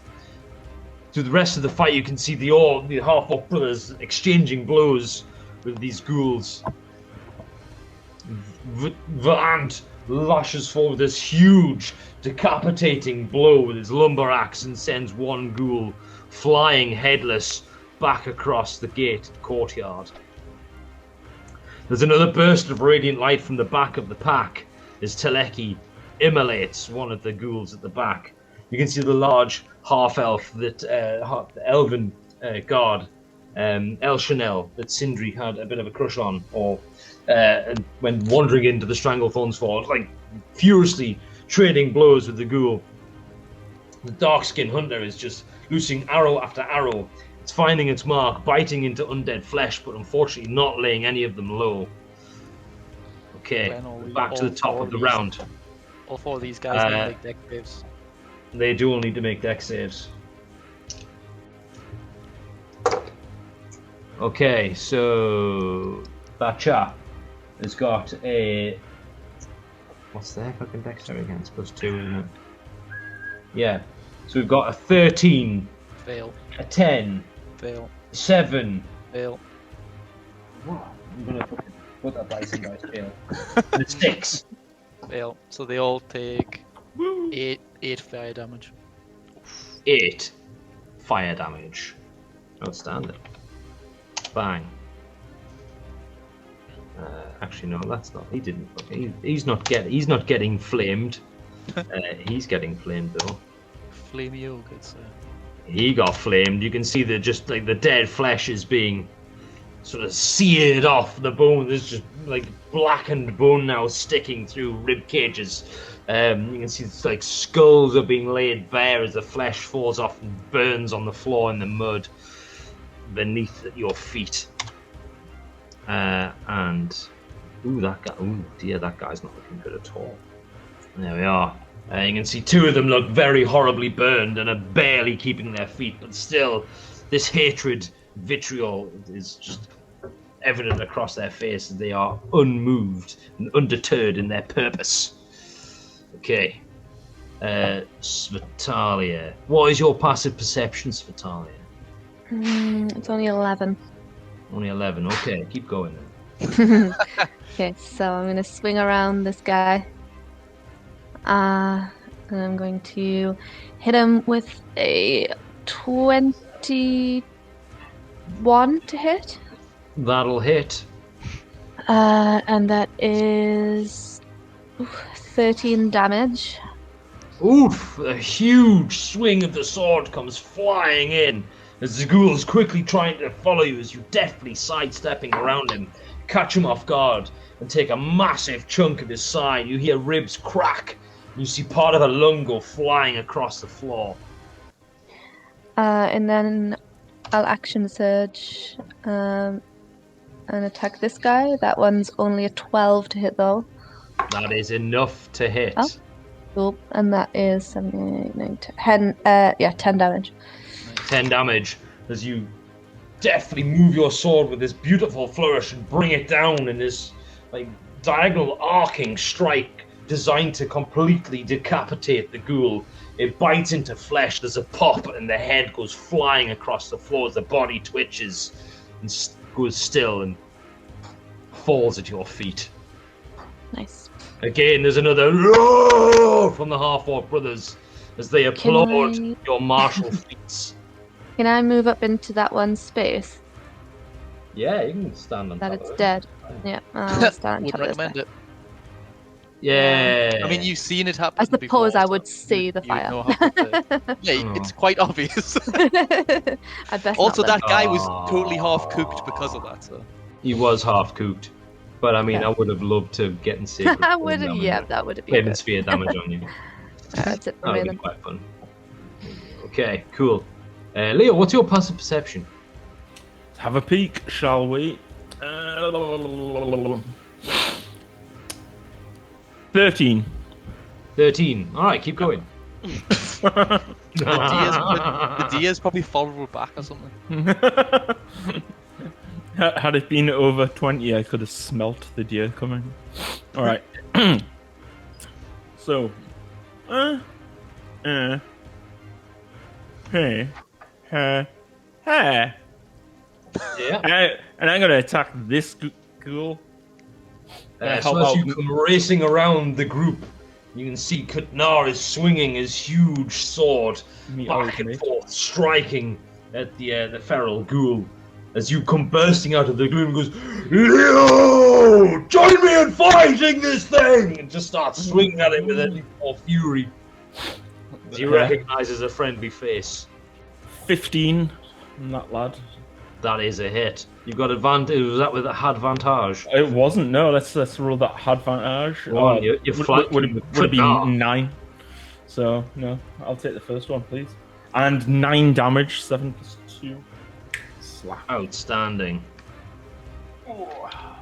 So as you sort of run forward and just like do this huge like jumping leap with your rapier and just stab through. Yeah, see, Kutnar actually has to take a step back as your blade strikes all the way through the ghoul's chest. For a second, it's held there. It's like, as it begins to try and claw your prey before you bring it back out. Kutnar lashes forward with a huge sword blow. But you see it takes almost the entire front of the ghoul off. The ribcage goes flying and skittering across the floor. And he's just like, ah! He prepares for another strike. The ghoul's now looking back and forth between the two of you, wondering who's going to bite. Okay, anything else, Leo? No, that's all. Thank you. Right. Torlek. I know you're a pretty perceptive boy, aren't you? Yes, my passive perception is 18. Whew. Torlek, from where you are now, in the fray, you're close enough now to the gate. You can see hugging the rooftops of the watchtowers either side of the gate as he's sort of they look like ghouls, but their form is more complete. Their muscles are strong and sinewy, and they've got this bluish green, almost midnighty hue to their skin, and they are like hugging very close to the roofs, very slowly crawling up towards the top. You're almost completely invisible in the gloom, but you've managed to spot both of them. Okay. Alright. First things first, I'm dismayed that these guys aren't dead yet, so action is... I said burn! Word of Radiance again. Con save for the two in front of me, please. Alright. We've got a flat 11 and a flat 8. 2 fails. So guy number 1 is going to take 5 damage, and guy number 2 is going to take 3 damage. Okay. So guy number 1 just kind of looks at you for a split second. Then just as it erupts in flame, you can see it bursts from its very core. And there's a scream as fire bursts out of its mouth and its eye sockets and its ears before it eventually just explodes in a shower of bones and immolated flesh in front of you. Excellent. The ghoul to the right of him kind of looks at you for a second, completely immolated, and it starts to wreathe with flames and slash and lash out with its claws. And then for a split second, you think all is lost, but then it jumps forward.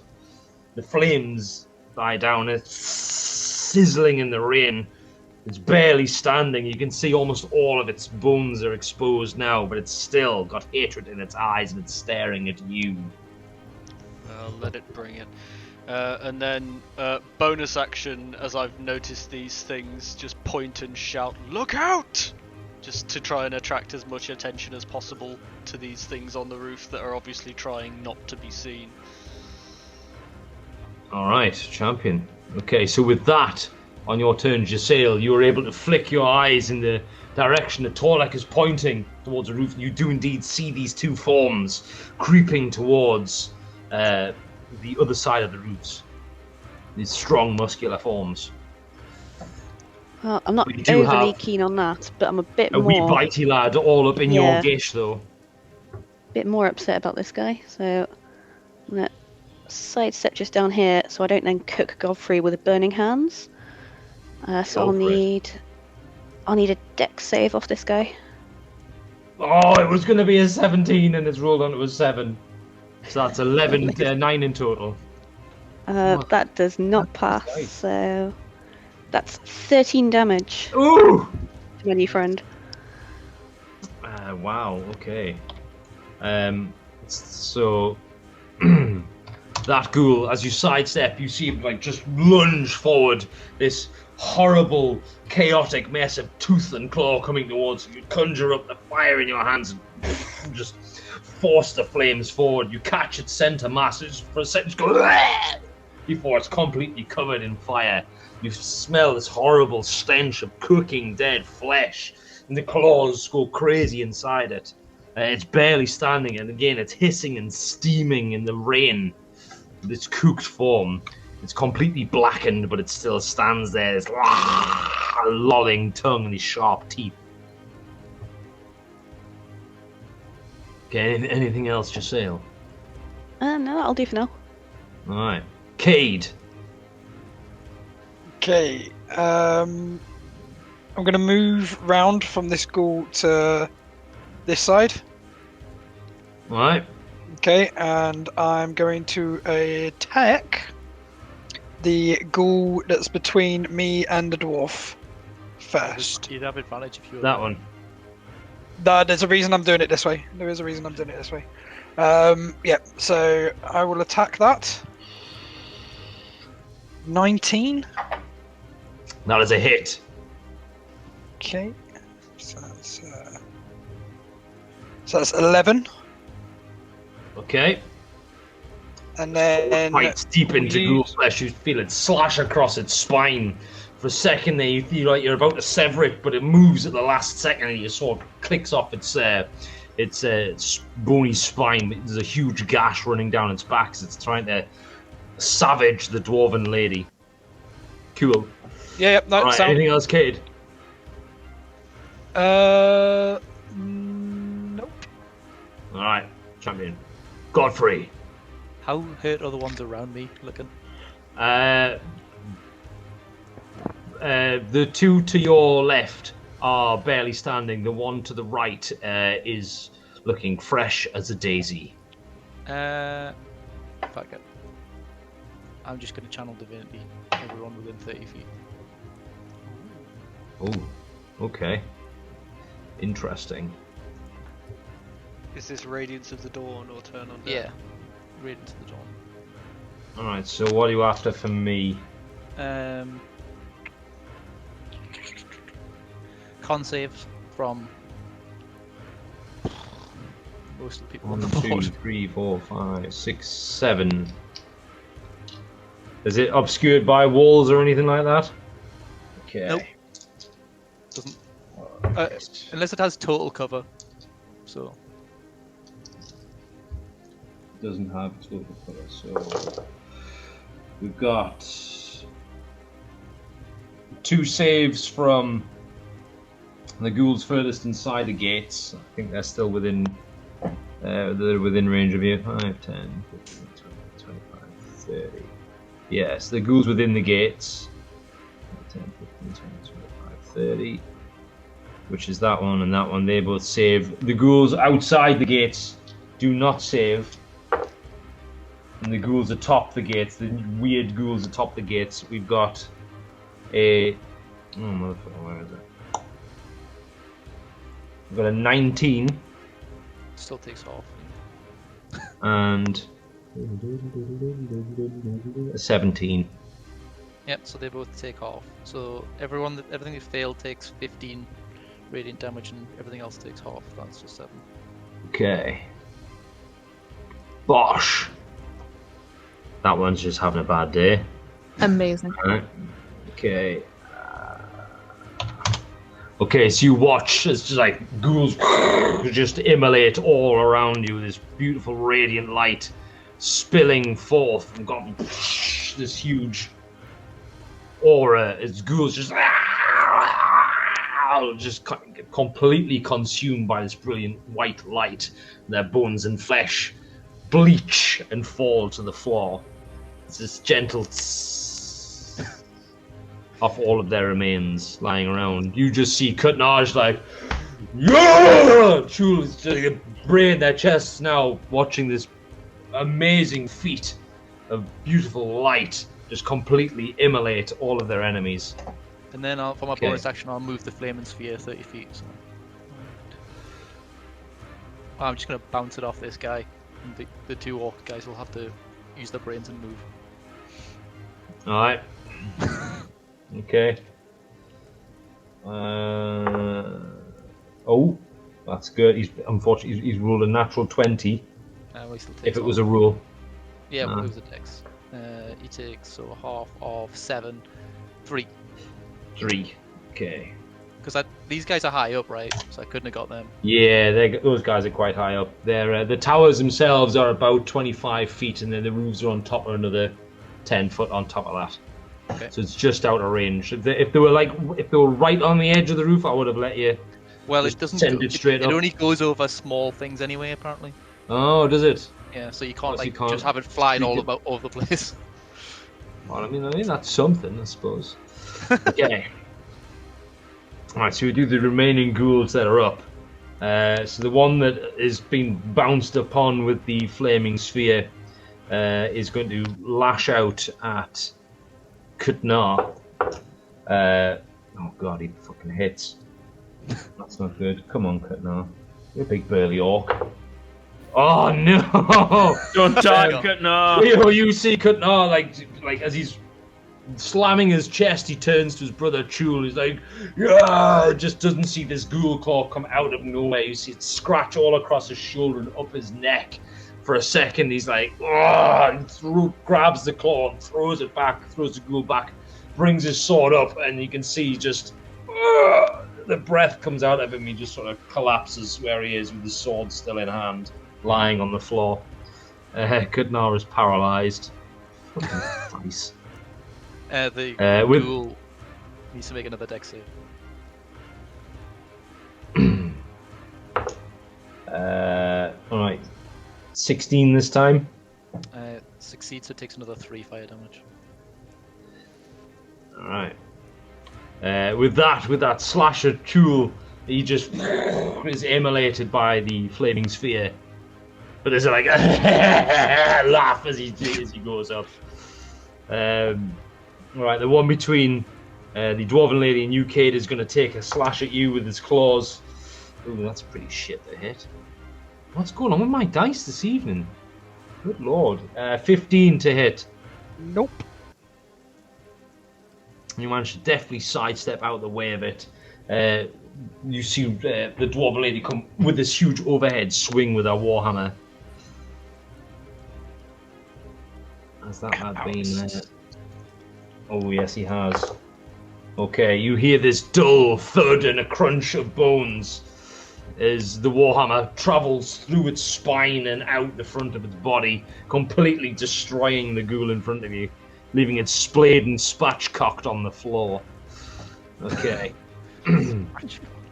Best use of spatchcocked I've ever heard. There's another flurry of movement down the bottom as Elchinel takes a huge swipe across her face from one of the ghoul's claws. Oh, for fuck's sake. Her eyes go wide and she also falls to the floor, but not before Vand comes wheeling in with his huge lumber axe and bites deep into this ghoul's flesh. You can see it wheels round on him. It's about to chow down on Elchinel, but it wheels on him now. And is about to harry him. Teleki moves up, and you can see like immediately trying to staunch Elchinel's wounds. It's then these powerful ghouls move. I like these guys. I like guys that have got an attack called Tongue. That means we won't like these guys. You would like that? Ah, yeah, okay. No, the first one is going to leap from the roof on top of you, Leo, with a claw attack. It's Oh, about awesome. time. Yay! Okay. 17 to hit. 17 will hit. I'll intercept that. Yes! Nice. Okay, go for it. But it only does from the damage anyway, so you still need to roll the damage. Okay. That's like cutting wood. D10. Okay, not bad. Reduce that by 6.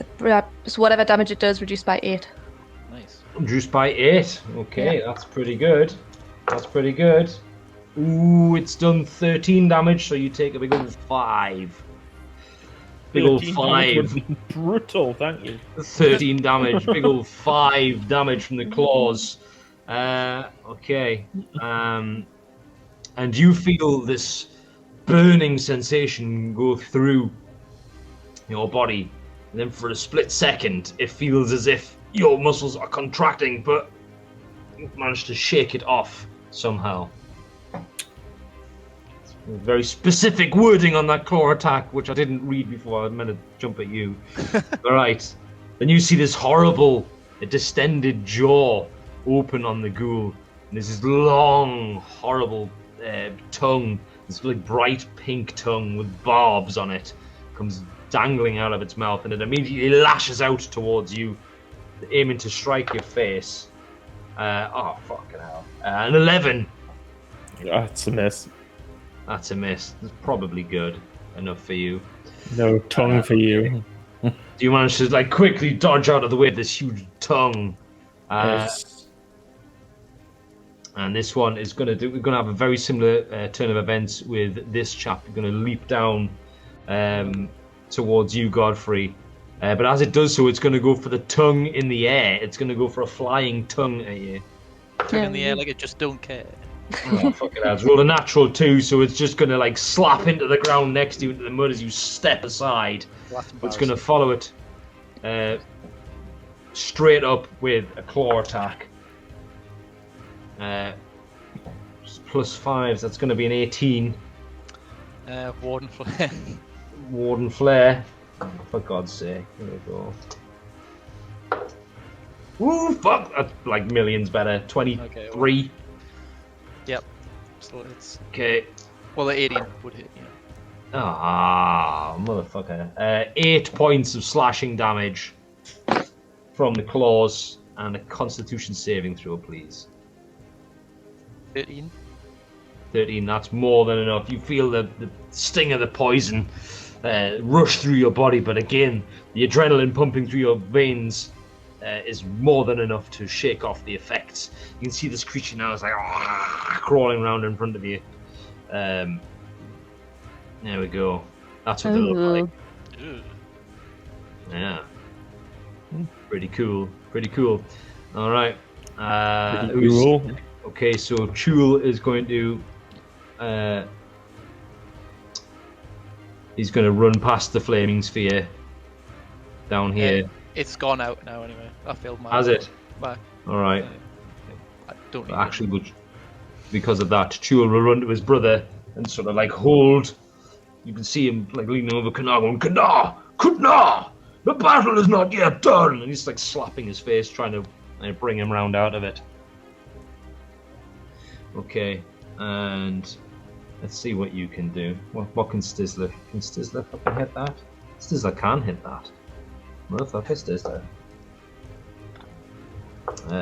Okay, you see an arrow fly out of the gloom strikes the ghoul in the side. Kid. Right, back to the top of the rounds for Talia. Okay. Huge, sort of blue, powerful ghoul. Yeah. 7 feet and 7 feet tall, just like with his long barbed tongue. If Leo is willing, I'm going to bait and switch with him. So we just switch spaces, but then he gets a bonus to his AC of D8.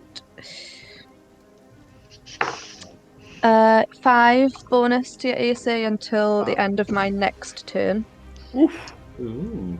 But we switch places, so yeah. Leo's Um, run away. The old switcheroo. Hey man, how about running away? And then Strong I'm going to man move around.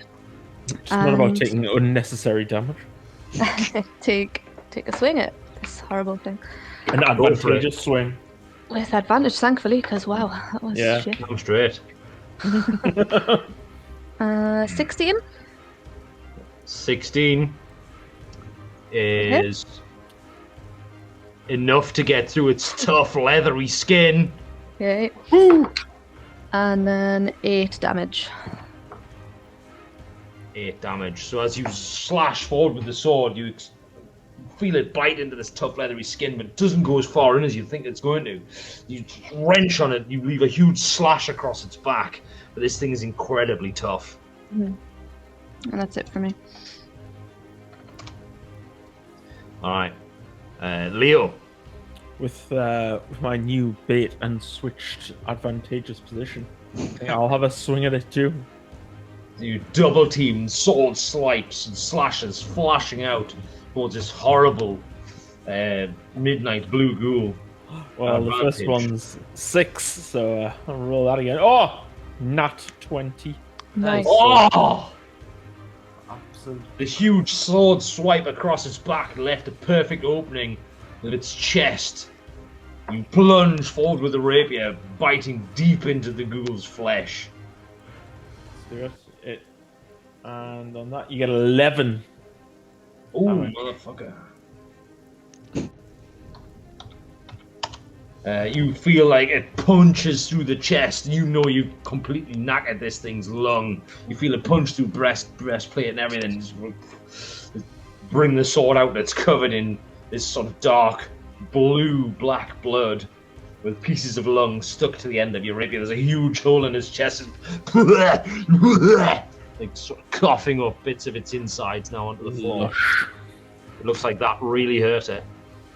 All right. Anything else, Leok, or no? That is all, thank you. All right. Okay. Being as my two friends seem to have the one on the left fairly in hand, I'm going to move forward just a little bit to get a very nice angle, and then the other one's getting a guiding bolt to the face at second level. Good.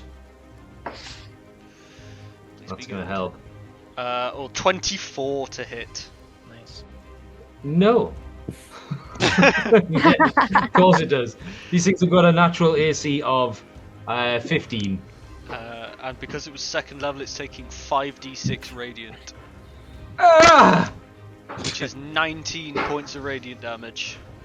Fucking how where?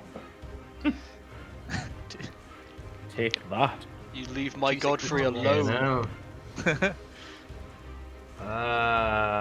Quick maths.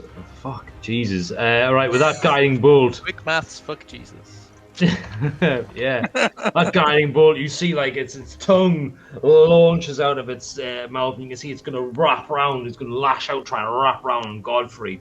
As you stamp across the fallen, burnt corpses of its brethren, it like looks towards you, this like moment with its tongue lolling out of its mouth bright wide open. You throw the guiding bolt, it strikes it perfectly inside the mouth and just goes off inside its head. You see like lights blast out of its skull, pieces of its skull come flying off, and it's barely on its feet.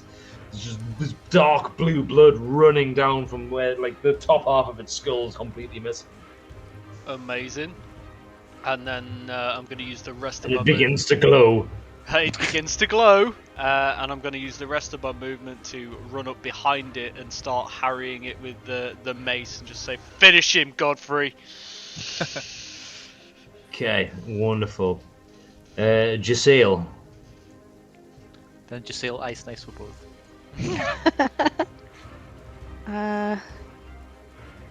Yeah, seeing that those guys kind of have this guy in hand, I'm gonna move down here. And I think another Burning Hands on this guy. Burning Man. Let's do it. So I'll need a dex save off him. These are pretty... Oh, for fuck's sake. I was about to say, these guys are pretty dexy, and they're only 2. Come on. Alright, so even with that, that takes it to a 9. No, he needs a 14. So that's God, man. 13 fire damage. Oh, man alive! As you just race down. Now you can call me competent. Competent wizarding. You see like Sirtali and Leo just lashing at this thing with sword and rapier, punching huge holes in it. Just running, wielding the fire. It's almost like you drawing it from the torchlight surrounding the gate. They flicker ominously. Zagul like whips around towards you, this huge tongue lolling out of its mouth. You set fire to it with these burning hands. This huge horrible scream as you char the entire upper half of its body. You see its legs are twitching. This huge tongue whips out and tries to wrap itself around you, but you manage to step back from it. It's barely on its feet. Alright, anything else, Jasail? No, I'm good. Okay, Cade. You've got one ghoul up behind you. It's just laid waste to one of the large elven female guard. Vant, this huge, powerful Goliath, is like chopping, trying to hack bits of it off with his wood axe. It's just a little bit too fast for his swings, though. Right. Okay. In that case, Well, you can hear a huge disturbance going on outside the gates. So how many of these are alive attacking this feral ghoul at the back? This one, There's Yeah, only that there's only the ant is attacking it so far. Teleki is the small gnome is leaning over the form of the paralyzed form of the female elf.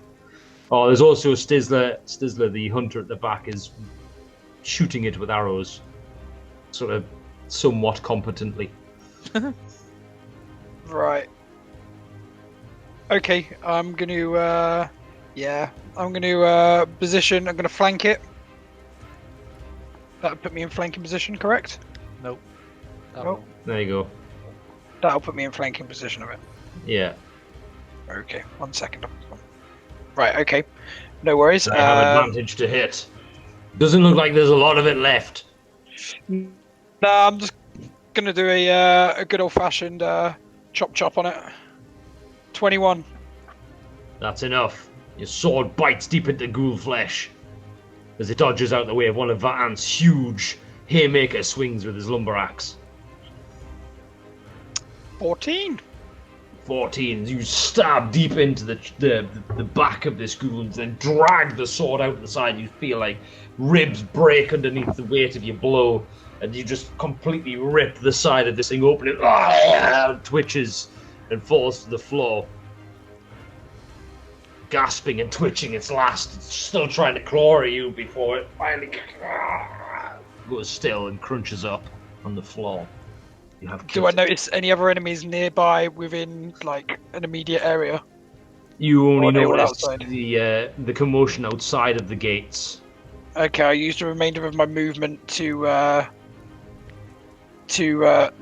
move towards the gates. Alright, That puts me there. well, you'll be there. There, yeah. You can't stand on top of Chul. He's a big lad. Okay. Godfrey, This guy's glowing, isn't he? So He is. he is glowing. You've got, try He doesn't have a lot of head left. you've got double advantage because I'm on the other side. that's true. Yeah. Yeah. So that's definitely gonna hit. With like a 24 or something. That is definitely going to hit. 7 bludgeon damage. 7 bludgeoning damage. What's left of its head is completely caved in by Godfrey's mace, just repeatedly splat, splat, splat. Nice. All is left is a broken, bloody stump of a neck as it keels over forward into the ground. Still sparkling. Okay. And then I will bonus action healing word myself. Because I am pretty hurt. That's it. Okay. Here we go. Here we bloody go. Let's have some glory from it. All right. So it is going to claw attack Svetalia. Finally, with a natural 20. Bam, Yep. son. Sorry, I shouldn't be so happy about that. Yeah, you shouldn't be so I've happy been about rolling that. crap all night, though. Definitely starting to think you're taking this personally. No, I've Against rolled me. snake eyes on the damage. Ah. That's wonderful. Good. Snake eyes on the damage. Right. So 10, 13 points of slashing damage. But snake eyes, Christ. Yeah. Oh, God. And that's the way the criticals work in this game. Yeah. 13 points of slashing damage and a constitution saving throw from you, please. Okay. And then it's gonna Pretty whip good at round. those. Yeah, I thought you might Ah, be. natural 20 plus 4. You're so robust that you actually splash its own poison back in its face. It's momentarily blinded before it whips round and tries to wrap its tongue around your sail's neck. It's gonna wrap its tongue around your neck. Oh. It's a 22 to hit. Yeah, that hit. Surprisingly. Oh, wait. Use my reaction. Alright. Is that going to reduce the damage? Yeah, Yeah. Okay. by 10.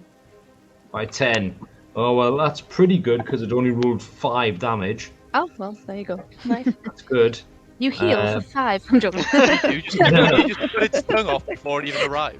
Right, I do need you to make a strength saving throw, though, please. Is that me? Sorry. Yes. Oh dear. Well, if you reduce the damage to 0, though, does it Yeah. even hit? Or can That's I annoying. make that save? Can I, like, totally block the attack No. from Giselle and then... You've avoided the very nasty poison damage, which has all the different connotations, but the tongue is still wrapped around her. I'm just very Barbs. uncomfortable because it just licked my face. No, the barbs don't actually bite into your flesh, but the tongue does completely wrap around your neck and upper torso, and your arms are sort of pinned against your chest, and it begins to like retract its tongue and draw you forward towards it. However, it's Vitalia's turn now. Well, I'm swiping at that tongue. Swipe away. With advantage. That is a 22. That hits. Okay. It's 15. 15 to hit. Okay. And that is 8 damage. And I want to swipe down on the bit of tongue that's between Giselle and the thing. Try and sever it. Okay. That is more than enough to sever the tongue. As you slash down with the sword, you feel it bite into the front of the creature's face, taking off what left of it had, what it had left of a nose, and the front of its jaw, sending its teeth and its bottom jaw flying into the dirt. There's a snap, a sinewy snap, as the tongue sort of is severed at the mouth and it, like springs back around you, Giselle. It's still sort of wrapped around you, but you feel it's got a bit limp now. It just begins to spew this blue blood all over the floor and sort of looks towards you, Vitalia, with How's this thing looking? 5% left of its face that it's got.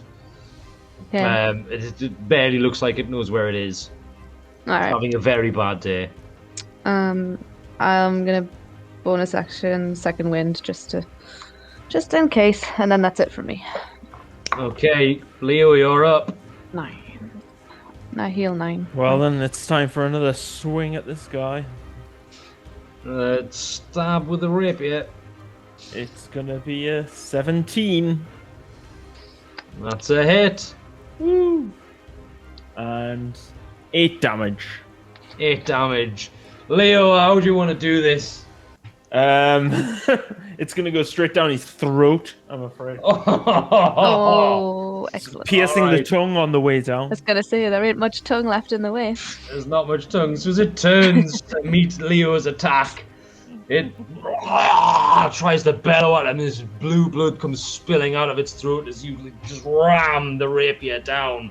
There's a look of surprise through its eyes as it begins to swallow the entire blade of your sword. You feel it punch through the neck meat and burst into the heart of this thing. You jiggle it around a little bit and blend up its insides before bringing the sword out and shakes and judders. And then falls to the floor as you pull aloft the rapier with this thing's dead, beating heart right on the tip. It beats once, twice, and then is still. Good times. Everything goes still, and there's just a "Yeah!" cry from all of those involved in the battle. Goes up. Woo! As the night goes still, you can see Kutnar is like crying from the ground as the paralysis finally wears off. Elshinel's also sort of like sitting up now, receiving some healing from Torlek for this huge gouge that she's got on her neck. But everyone's just like, yeah, cheering into the night as Braskov is safe once again. The paralysis wears off. Chul helps Kutnar to his feet. He strides over to you, Leo, holds out a huge half-orc hand and like, well met, brother. You did well in the fight. Kutnar is thankful. Good old nah. Does anyone else look particularly hurt? He just sort of stands there as you leave him hanging. I can give him a slappy embrace. So- Yes. He's sweaty and covered in ghoul gore, but it's fine. It's Okay. worth Did it. you say a slappy embrace or a sloppy embrace? A slappy embrace, like Okay. a good hand together, sort of like slap, like Dylan, you son of a bitch. okay. You all have time to breathe. Does anyone else look hurt?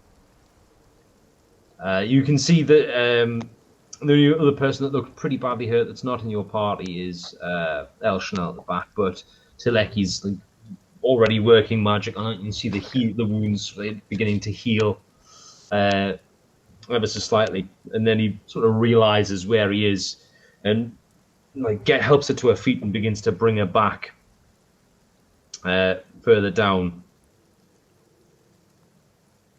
into the town before he sits her down again and again begins working on her wounds. So far as Kutnar and Chul both come out to meet you all, and like, yet again, you have turned up when Bruskov needed you most. You have great timing, yes, says Kutnar to you all, and Chul just like bats his chest. Yes, Bruskov is all the richer for having you within her walls once again. Thank you. What a fight! It feels good to swing the sword and axe once again with my brothers. And it's just like they're getting all sort of like orky on each other and like slapping hands and beating chests. They're just elated that they've had a really good fight and no one's died. So maybe we should get within the walls. Mm-hmm. Yeah. Get these gates Yes, closed. good idea. Get inside, get inside. We're going to drag the bodies outside the gates, then we will close them. Get yourselves inside. Rest, feast, eat. Celebrate a great victory for Bruskov. Like, I've allowed myself to stop shimmering now, but I'm kind of looking worried and more perplexed. Like, this raises a lot of questions, sort of thing, especially this new type of ghoul. I'm gonna just sort of roll over the one at my feet over with my foot and just bend down and have a good look at him, because this is weird. Doesn't look like you Alright. got eaten with a load of rock clubs recently, did it? No, it does not. This is a large, powerful form, and as you sort of look from the ghoul towards Chul and Kutnar, you notice there is a resemblance in the physiology, the way the face is sort of shaped. And that's about as much as you could sort of glean without making a nature or a medicine check, depending on like what you're trying to work out about it. I've not seen this before. You know, I want to discern the provenance, and there was slinking around, you know, misbehaving. I'm also just kind of worried that there is a, you know, I know being hallowed ground kind of makes Bruskov a bit of a target, but the fact that a load of ghouls have come to attack. I mean, we just went not that long ago and seriously curtailed the ghoul population, and now this is worrying for Torlek in a big way. So. But we also didn't stop the guy that was making the ghouls. So. Mm-hmm. Yeah, true. Let me check this beast for any sort of abnormalities and have a surreptitious look for lower jaw tusks, shall we say, with a medicine, if that's cool. Yeah, go for it. You wanna? I'll help you. That's one. Do you want to do it, Godfrey? Are you better than me at medicine? I've got 6 to medicine. Yeah, you're better than me. Cleric scene investigation. Dun. Is it advantage because we're helping each other? Yeah, go for it. You can have advantage. The two of you are going to start picking over the remains. Dirty 20. Dirty 20. Yes, you see that this creature was quite visibly some sort of orc that has been sort of warped, twisted. It is very much undead, but you do see the lower jaw tusks. The tongue is very distorted and warped. It's got these huge sort of barbed, almost like little poisonous sort of needle-like barbs coming off it, and it extends as you sort of unfurl it out. It extends a full 15 feet Then it seems to be like held within the chest cavity as you look down. But the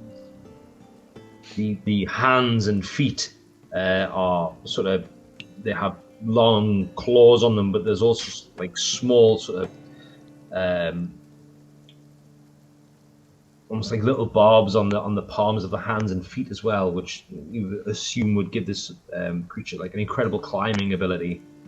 And with its sort of skin coloring and the way that its hips move, you ascertain that it'd be extremely stealthy when it wants to be.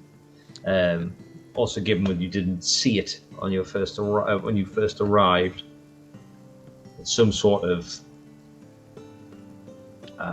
evolved form of a ghoul specifically designed for stalking. Is there any way to tell from that medicine check, like how old it is? Like, I will tell you created after we've seen them get created. You can make a guess with that, as this is something completely new, but the flesh is entirely intact. If it wasn't for the fact that it was blue and had a dead face, it could have been alive an hour ago. It looks incredibly fresh, much fresher than the other ones. I'll just say to Godfrey, it seems that Papa has been redoubling his efforts. He needs to fucking die. Yeah. I mean, is Papa actually alive? Did we establish this?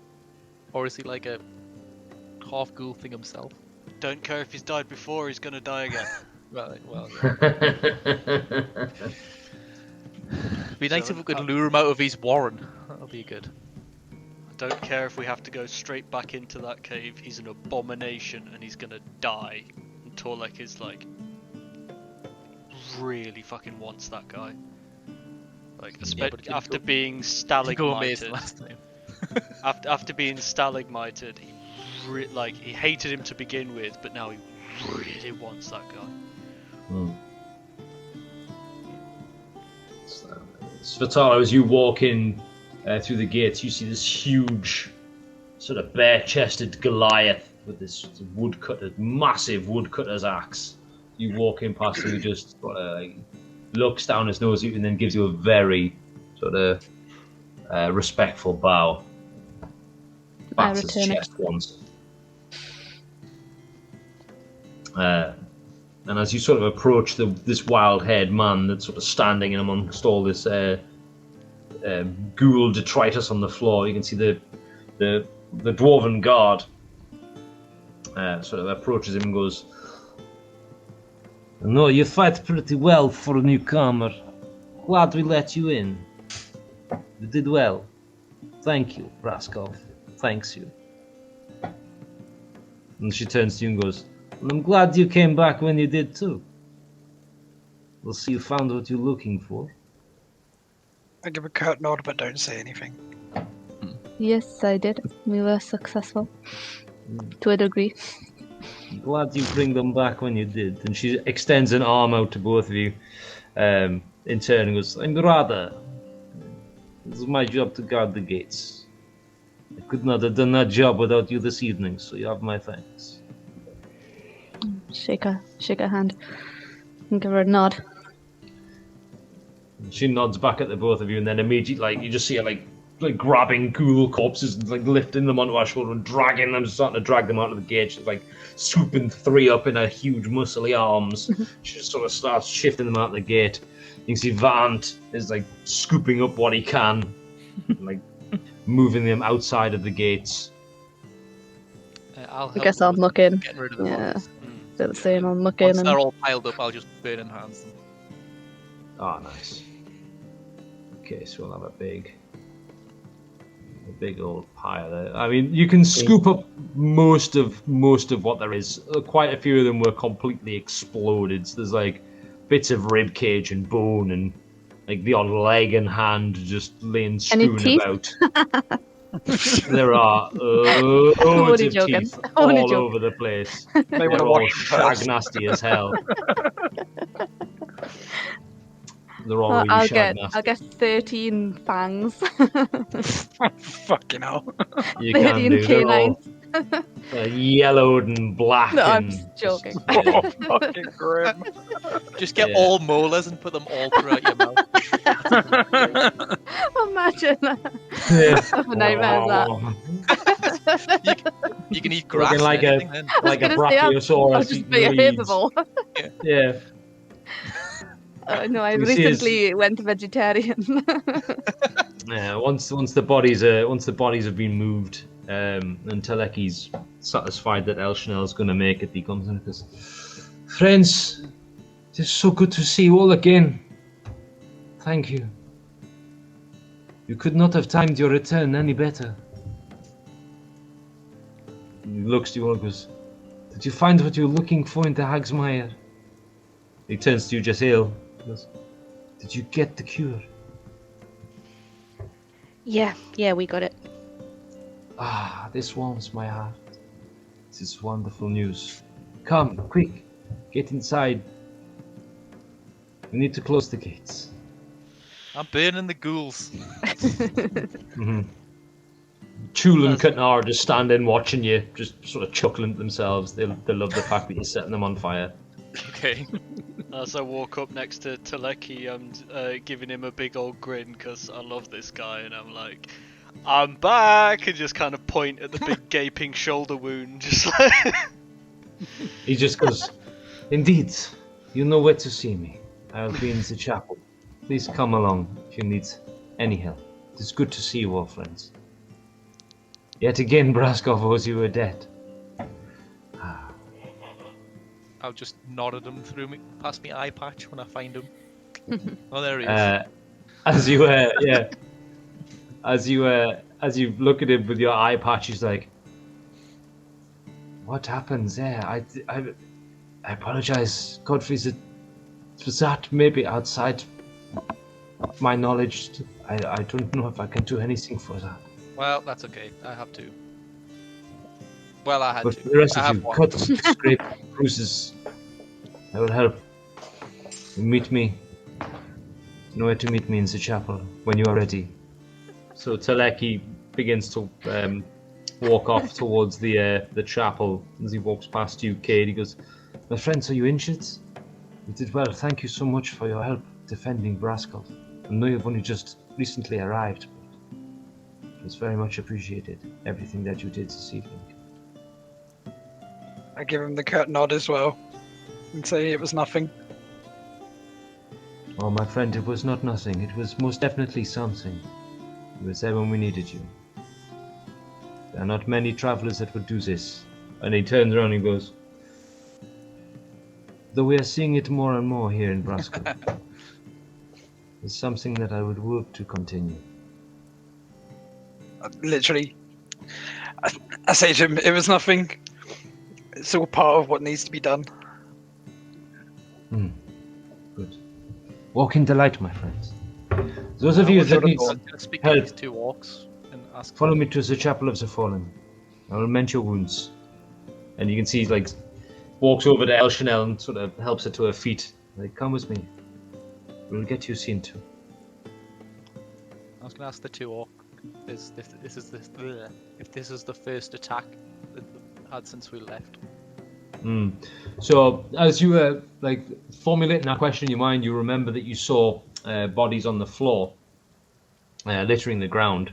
Didn't really tell you anything about them, but they looked, as you were walking there, looked like they'd been there a little while. And then as you ask sort of Chul and Katnar what was going on, Katnar will say, "No. Something has been agitating the ghouls since last dawn. 2 nights with this attacking the gates, though this was the most brutal attack. The last, we have defended the walls with arrows and spears. This is the first time we had to take the fight to them. It was glorious. Indeed. Chul Maybe will we're sort of telling like... the guards to look out for these more stealthy ones.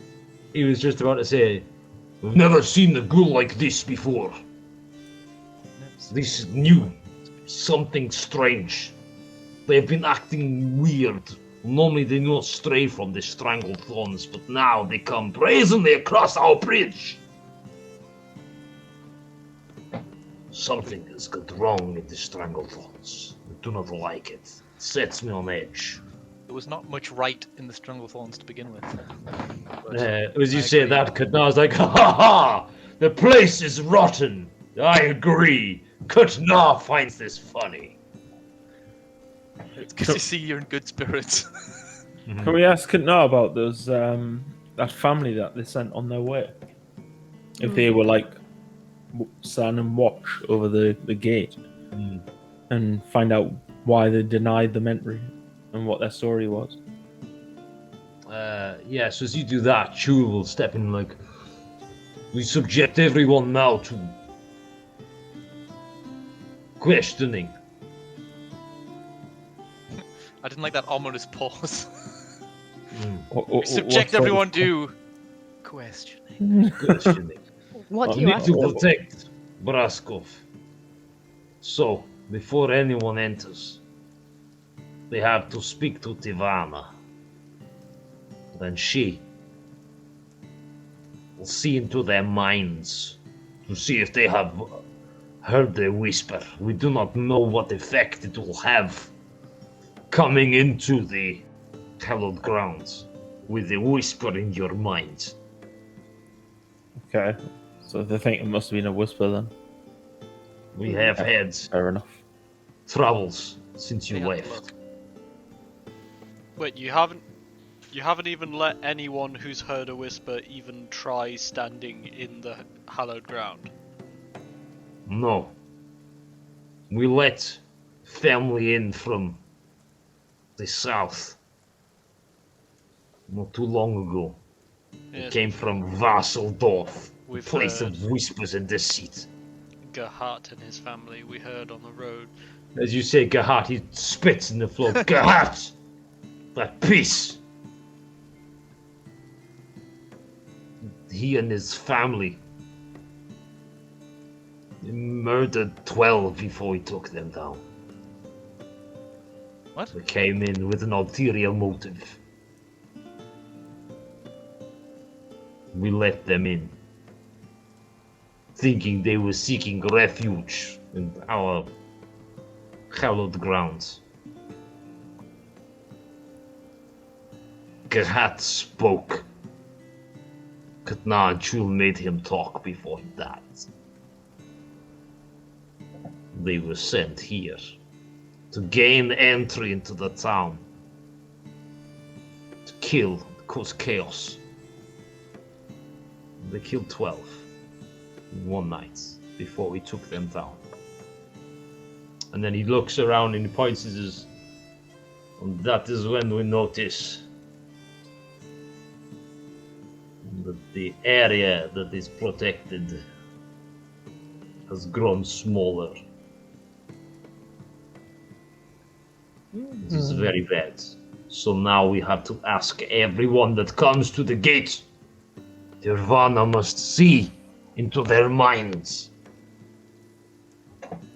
Cannot suffer any more defeat. Deceit even, not defeat, deceit. Well, No, we don't no. want to suffer either, to be fair. No. Alright. Well, that seems like a good policy, actually. Mhm. Wasn't super sold on it before. Kind of buying into it now. Kutnar will go. Kutnar do not know about hallowed ground. This the first Kutnar has seen. But Kutnar wished to protect, not shrink. When he died that night, Kutnar does not want to see it happen again. For now, there are those who live within our walls that are not under the protection of the hallowed grounds. Not a lot we can do about that, apart from rebuilding the walls. smaller. This we do not want to do. Katnar like the walls. Katnar has walked these walls for years, protecting Brasco. To move them close, be to admit defeat. Katnar will not do this. What about We will if there's just a protect. second wall, so it's like just double the walls? Not even lots of Foolishness! Katnar will not listen to this. And he whatever. stomps off and walks over to the bonfire. The Chul goes, You You're must missing out. forgive You're missing out on Katnar. extra walls, mate. You know, you'd have twice Katnar as much. lost many friends that night. He's still touchy about it. Fair enough. Can you I give tell us- him to take it out on the blacksmithing, on the steel, but he does not. Chul, can you He give is us a too more? emotional. Can you give us a more detailed account of what actually happened when these spies started murdering people? Who did they target? When did they strike? Because it sounds to me like Midnight, on the middle of the night. did it they took coincide out- with the ghoul attack?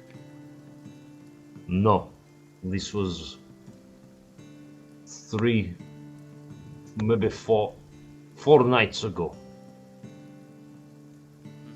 Did you search the corpses for any like insignia of the Lord of Whispers or anything like that? The Nighthawks, this is what I thought to start with, but no, they had nothing. They looked like farmers and simple folk. People needing to be protected, so we let them in. They had nothing. Who exactly and did they kill? moved. Sorry, go on, Chul. I didn't mean to talk over you. They killed Glaswin and his family. Good people.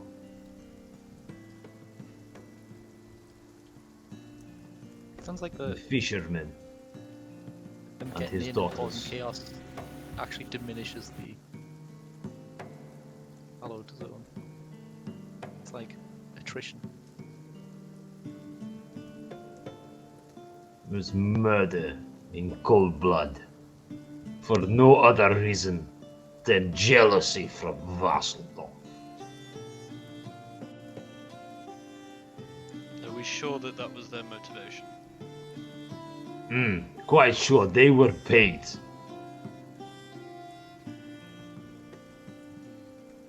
I'm just gonna look around the group and just say that I think we need to have a talk in private later. But Do you remember Mega? We left on the night that you all arrived. Yes. who Yeah, could The night forget? of the Strigoi. The blood makers. By the He way, now resides in Vasseldorf. But he paid for the attack. Interesting.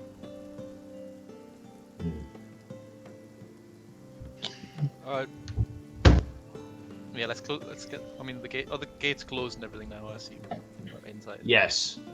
Kutnar will come back inside and he and Chul will haul the gates closed and drop the bar.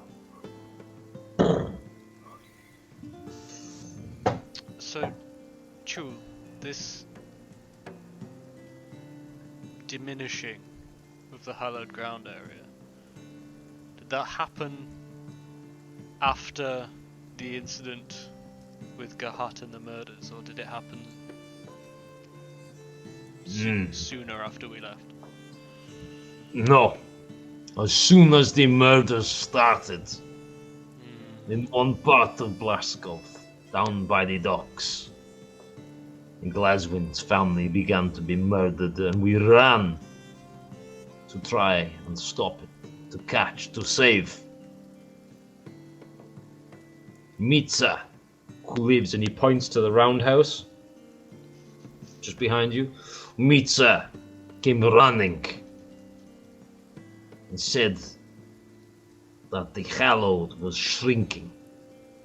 Mitza ran to the golden staff to tell Victor and Tirvana, while we ran to try and stop the murders. By the time we got there, Glaswin and his entire family had been killed.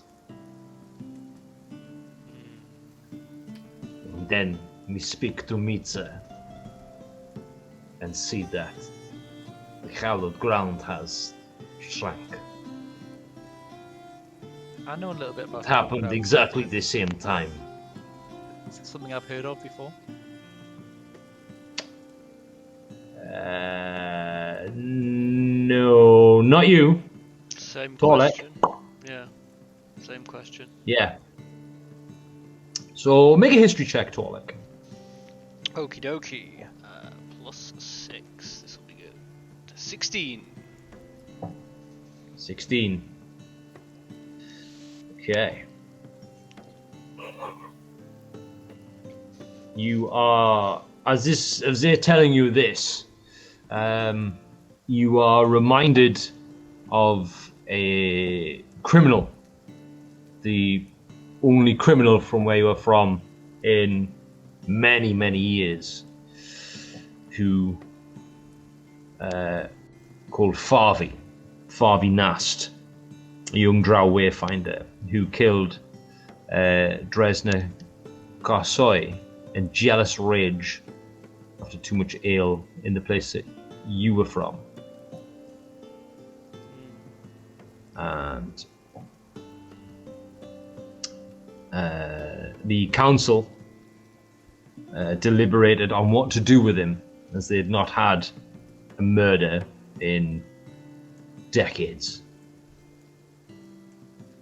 So they sent him out, banished him, and as he was walked to the limits where a stone shrine stood, they noticed that the hallowed ground had receded slightly. And by slightly, it had receded a noticeable amount. Okay. And that is when they decided that death, where you live, could not be committed within the town limits, within the hallowed ground, so a crime there was punishable by banishment, of which is pretty much certain death from where you're from, in the surrounding area.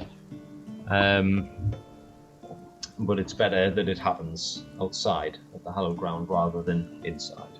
Yeah, well, having sort of, with the line of questioning that I've kind of pursued here and the memory of that coming back, you know, I'm going to sort of relay the obvious conclusion to the group that, you know, it seems that we can't let evil acts or death be committed within hallowed ground. It's like a reserve. The more evil that happens, the more it diminishes.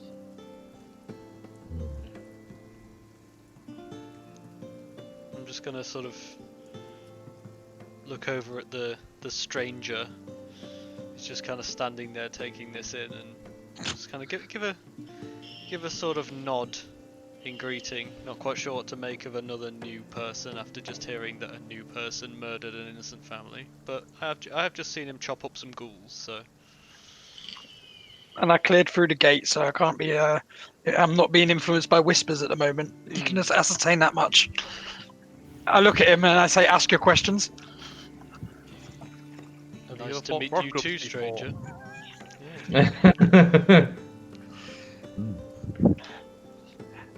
Sorry for my abrupt approach. I'm not often in company of many strangers. Kanar walked past and goes, "Kanar like abrupt!" He struts off into the town. Is he single? She's on it again. You'll have to ask. Well, I'll turn to Lucky then, and I'll just say, like, it was told to me traditionally that after battle and one survives, it's good to get a drink, as to dispel any bad thoughts or dwelling on the matter too much. So if you'd like to join me, I'm happy to talk. No, that sounds like a plan, stranger. You hear Kutnar from down the street shout, Good plan! Kutna would like to drink at the Golden Stag. Follow Kutna! Woo! Then we'll follow the crazy orc. I'm gonna go to the temple, the church first, and then I'll join them afterwards. Yeah. Oh, this me is too. the art. This is the art for Kutna. That's Kutna, the blacksmith. Seems too brooding. He seems like he should have more of a. And that's his smile. brother Yeah, Chul. You see, that looks more like Kuknar. No, that's Chul, his brother. Leo can play the raving bull. We will drink with Kutna. Yay. Hey. Yeah, I'll stay at the church until I think that's probably over. And then... Not a fun job. What we've all done before. You managed to get it up and erected. What can I? There's just no. Yeah. I know. Managed to Honestly. put What's up the the flap tent. doing? What's the flap of the erect tent doing? Put up the tent. Is it Um, gaping? To a decent Is standard. it fluttering in the wind? Yeah. High Slapped fantasy. wetly. High High fantasy. High fantasy where every descriptor sounds like you're talking about dick. Right, T Lizzie, you're up. All right. Teatless. Good to know. Very good. Get out this call immediately. From the bonfire here, Kutna going, could not heard that! Could not! Laughs! Aha! I'll wink at Kutna. Force My control mate. like puns. Yeah. I'd fucking kill to have 10% of Kutna's confidence. I mean, what you do during a long rest is between yourself and the postcard. Yeah.